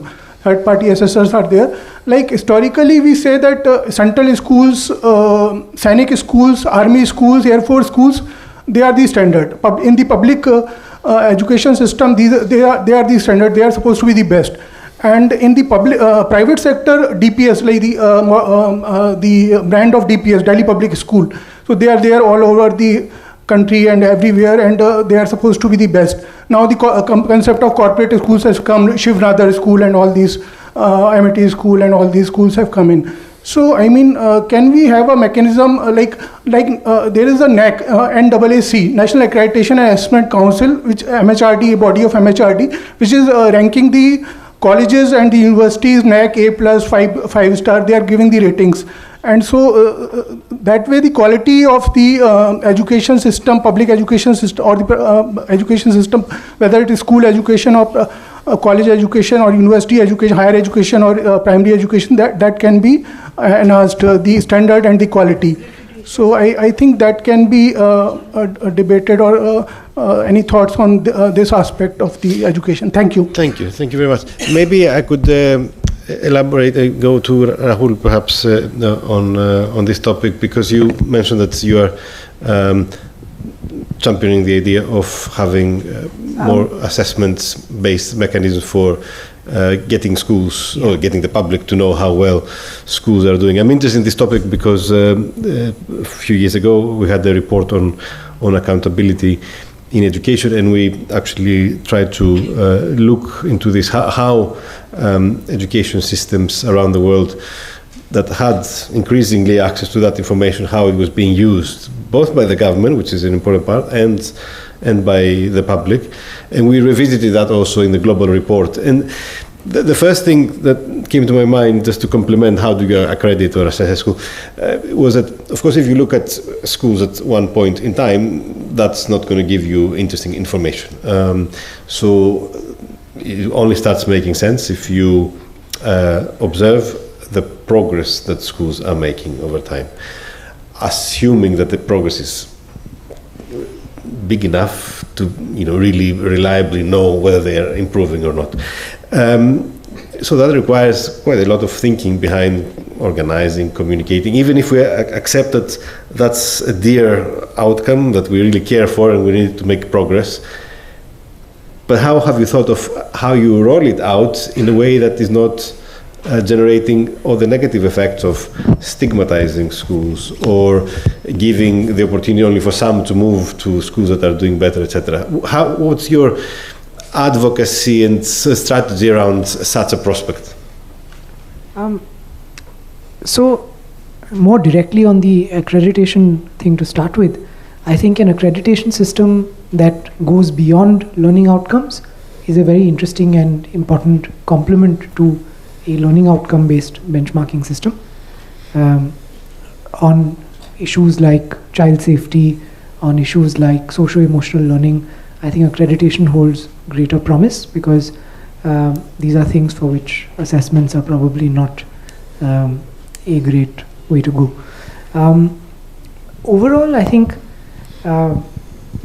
the evidence on average improvements in outcomes on the private school side is actually quite good. There have been a couple of very rigorous studies, one done by Jishnu Das in Punjab and Pakistan and one done by Farzana Afridi in Rajasthan and India, on what happens when you take self-contained spaces where you provide information on how schools are doing, especially private schools. And on average, schools tend to see a fairly marked improvement. I think to the order of half a standard deviation. Obviously, you want to do it year on year. And just my quick sort of response to Angela also, in these studies, they actually did check how much do parents know, or how much does parents' estimation of how good a school is in terms of learning outcomes correlate with the actual learning outcomes that the researchers test and find. And actually that correlation was extremely poor to start with, virtually indistinguishable from random chance. And after the assessments are carried out and the results are disseminated, both parents' estimation of which schools are better and which schools are better changes, right? So schools do put in significant effort into learning when that information is available to them. On the accreditation front, again, just to close out, like I said, I think it's a good idea, it's a compliment, but we have to be very careful about how to design it, right? In India, for instance, when we have tried to do accreditation of educational institutions, in tertiary educations in particular is where we've tried it. We had one government accreditor, which is, I think, 20 or 30 years behind on the accreditation applications that went out to it. So I think it has overall covered a very, very small percentage. So we would have to design it carefully, a third-party ecosystem, so the government is the accreditor of accreditors instead of being an accreditor itself is an idea we've explored, and that's a possibility. So it's something like an audit mechanism. So you hold very high standards for the auditors, and you enforce those. So it's the auditor that gets punished if any deviance or discrepancy arises later. And that actually could allow an ecosystem to spring up around accreditation. So that's one possible way of doing accreditation. There may be others. This is not an active part of our work, at least. This is something we've thought about. I just wanted to point out, what are we imagining that the school accreditation and school evaluation is going to actually generate, and who's going to use that information? Are we actually imagining that it's going to feed into parental decision making? Actually, parental decision making, especially around the low fee paying schools where the equity questions seem to be sharpest, is extremely complex. And the so-called learning gains is just one of the many things that parents are considering. In fact, their ability to pay fee consistently is so weak because we're talking about a sector whose income is extremely unreliable. So relationships with the school, access, all these kinds of criteria are actually informing decision making. It may not even be at all the question of learning outcome. So I'm actually wondering, what is it that we're enhancing in the system in terms of this kind of, by providing this kind of information? I think we need to understand better how these choices are being made. In fact, frequently it is familiarity with the school, knowledge of somebody who's going to the school through which the decision making of which school to send arises, and negotiations around fee seem to be very central in this entire decision making process. And let's not forget, it frequently just boils down to access to English. And there, what this assessment is going to throw up is hugely questionable. So I'm not very sure that it's the most important thing to do. Maybe it's generating useful information, but is it something that is going to function the way in which in UK it functioned, along with all that value add analysis through which schools put up their performance charts to enable better parental decision making? I'm not very sure, but I think really this is a private sector driven, non-state actor driven agenda of assessment. I think it's really an agenda that has taken shape through non-state actor involvement and is being also driven by this involvement.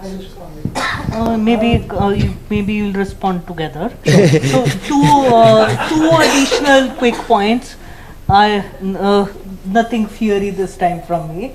One is, in a lot of ways, if you want an independent metric of compliance with certain norms and standard, isn't this what the board affiliation was supposed to do for secondary, and the minimum recognition was supposed to do for primary?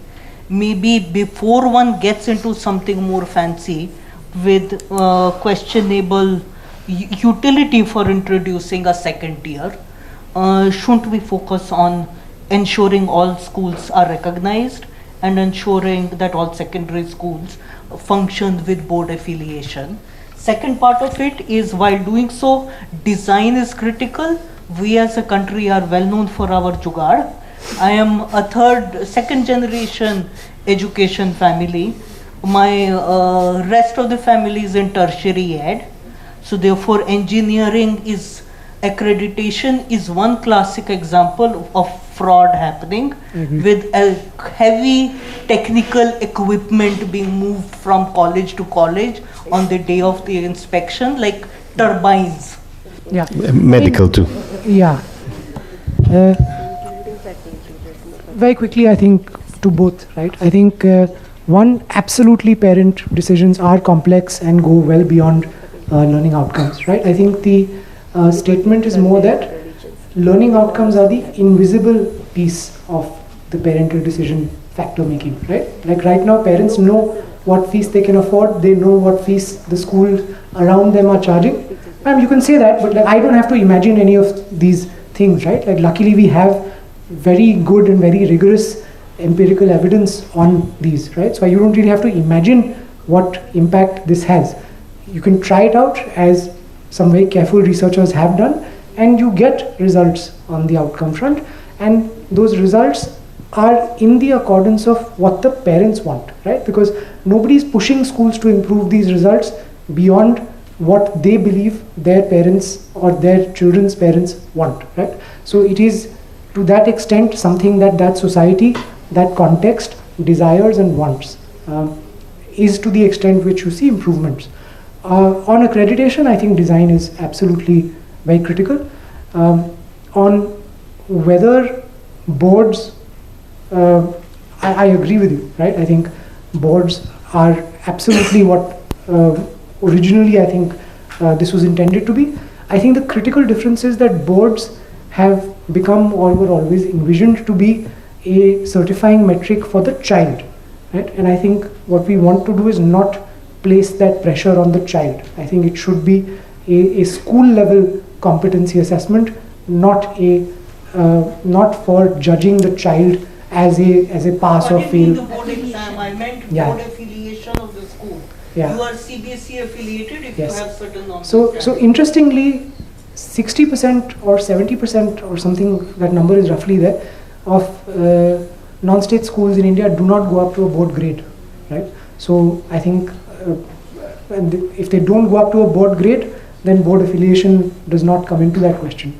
So that is part of the reason I think why we're saying a competency-based census assessment. And again, this is what the NEP says, and I think the NEP has taken this call also not because of non-state actor involvement, but because the evidence points that having good information on outcomes is actually one of the most powerful levers of improvement on learning outcomes, right? That's why I think ASER has come about in our country because there was no information on learning outcomes before. I think the argument is simply move that one level down from just a sample-based assessment to a school level assessment. That is really the take. Actually, this learning assessment started by NCERT in 1990. ASER is started in 2007. Sure. But the NCERT assessment didn't really accomplish much in terms of... Actually, NCERT assessment is much rigorous than, ASER is the only 8 test item. NCERT assessment is per subject 30 test item. And even the sample size is much bigger. Anyway, just... I have a question, Manus, if I may. Angela said something which got me thinking. You said that parents are leading a lonely fight against big edtech companies and corporations. And Atishi said something in the morning that agar parents demand karenge, to hum bhi kuch karenge. And at this juncture with regards to edtech, parents are demanding regulations. And the moment this happened, the government was also considering, okay, we'll do something, we'll put a regulation around education technology companies. What edtech companies in India did was that they preempted this. They knew ye aane wala hai, and they've formed their own consortium of edtech companies, and they will self-regulate.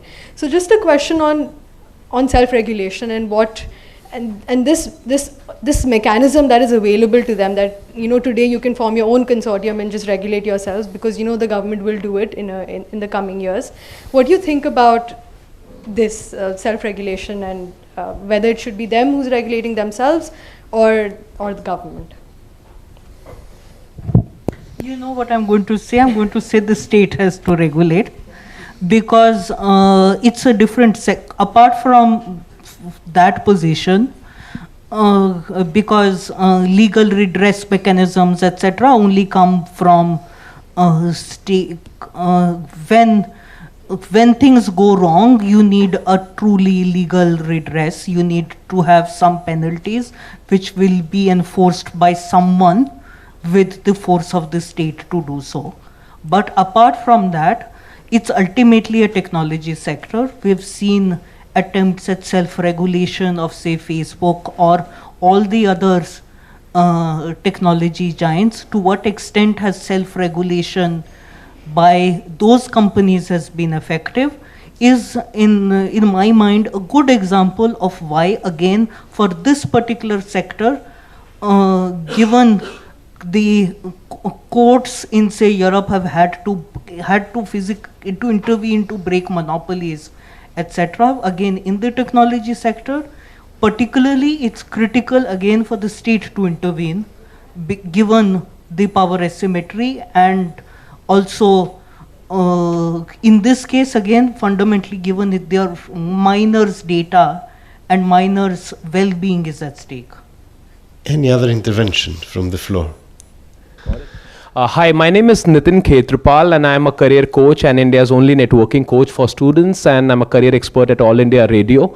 My question, maybe I came at the end, so my question will not be about what got discussed. This could be the 600th or I don't know the number of event I've not counted which I've attended in last 16 years. My only ask or request to the panel, to the folks sitting here is, I'm sure a lot of goody things would have been discussed here. A lot of intellectually stimulating conversations must have happened in last few hours, which I was not party because I was late. My only submission and ask is that what is the roadmap, what you have discussed, who's going to do what? Are you going to be assigning roles, or are we going to do what happens on television channels? With all humbleness, I am saying this. Don't take it as an arrogant statement. Whatever got discussed, are we assigning responsibilities? Who's going to do what? Else, it's a good networking event which I attend way too many in life. Thank you very much. A challenging question for all of us. Of course, a big part of the potential people who could take action are not present in the room. But I don't know if anyone wants to say anything on that particular question. We provided 5 recommendations, which I think we have covered today quite well and quite thoroughly. I can say one thing, because I think we can bring this extremely interesting discussion to a close. By the nature of our work, we go to different countries, and we observe the quality of the discussion and the interest. But I think the quality of discussion here today was extremely high and demonstrates the real commitment this society has on improving education. And I think that's really important. The one question that I have offered also to our meetings in the preparation of this report, and which also to a large extent goes to answer also your question about the roles, is what do we envisage? All of you are committed to the improvement of education, and you saw it in an amazing array of ways. But where do we want to be in 10 years from now is a question. And I think it's sometimes a bit difficult to assign roles if different parts are moving in different directions. Some may want to see more private schools, some may want to see fewer private schools, but I think it's quite a critical question. At the end of the day, that's why our key message has been, please try to see the system as one and try to ensure equal conditions regardless of the school, the teacher, or the student. That's a really important driving point that sometimes we forget when we focus individually at parts of the system. At the end of the day, there is a responsibility, and ultimately it does fall on government, to ensure that everyone enjoys equal conditions. And that may take a number of directions, and definitely some directions that may be not very palatable and pleasant. But until we decide what our direction is and where we want to go, many more of these discussions may not be leading to a particular clear conclusion. But I think the quality of the conversation today was really excellent. We touched upon most of the things that are in the report. I invite you to take a look at the report, which covers also a few more, with more examples from other countries that you may be less familiar with. And we look forward to your support in spreading the word of this publication, and to more opportunities of this region working together on some of these issues that are extremely common between your countries. With that, I would like to thank you all, particularly, of course, our partners in this report who are here, but all the panelists for your excellent interventions, you for following us to the end, and we look forward to staying in touch with you for more joint work in the future. Thank you so much.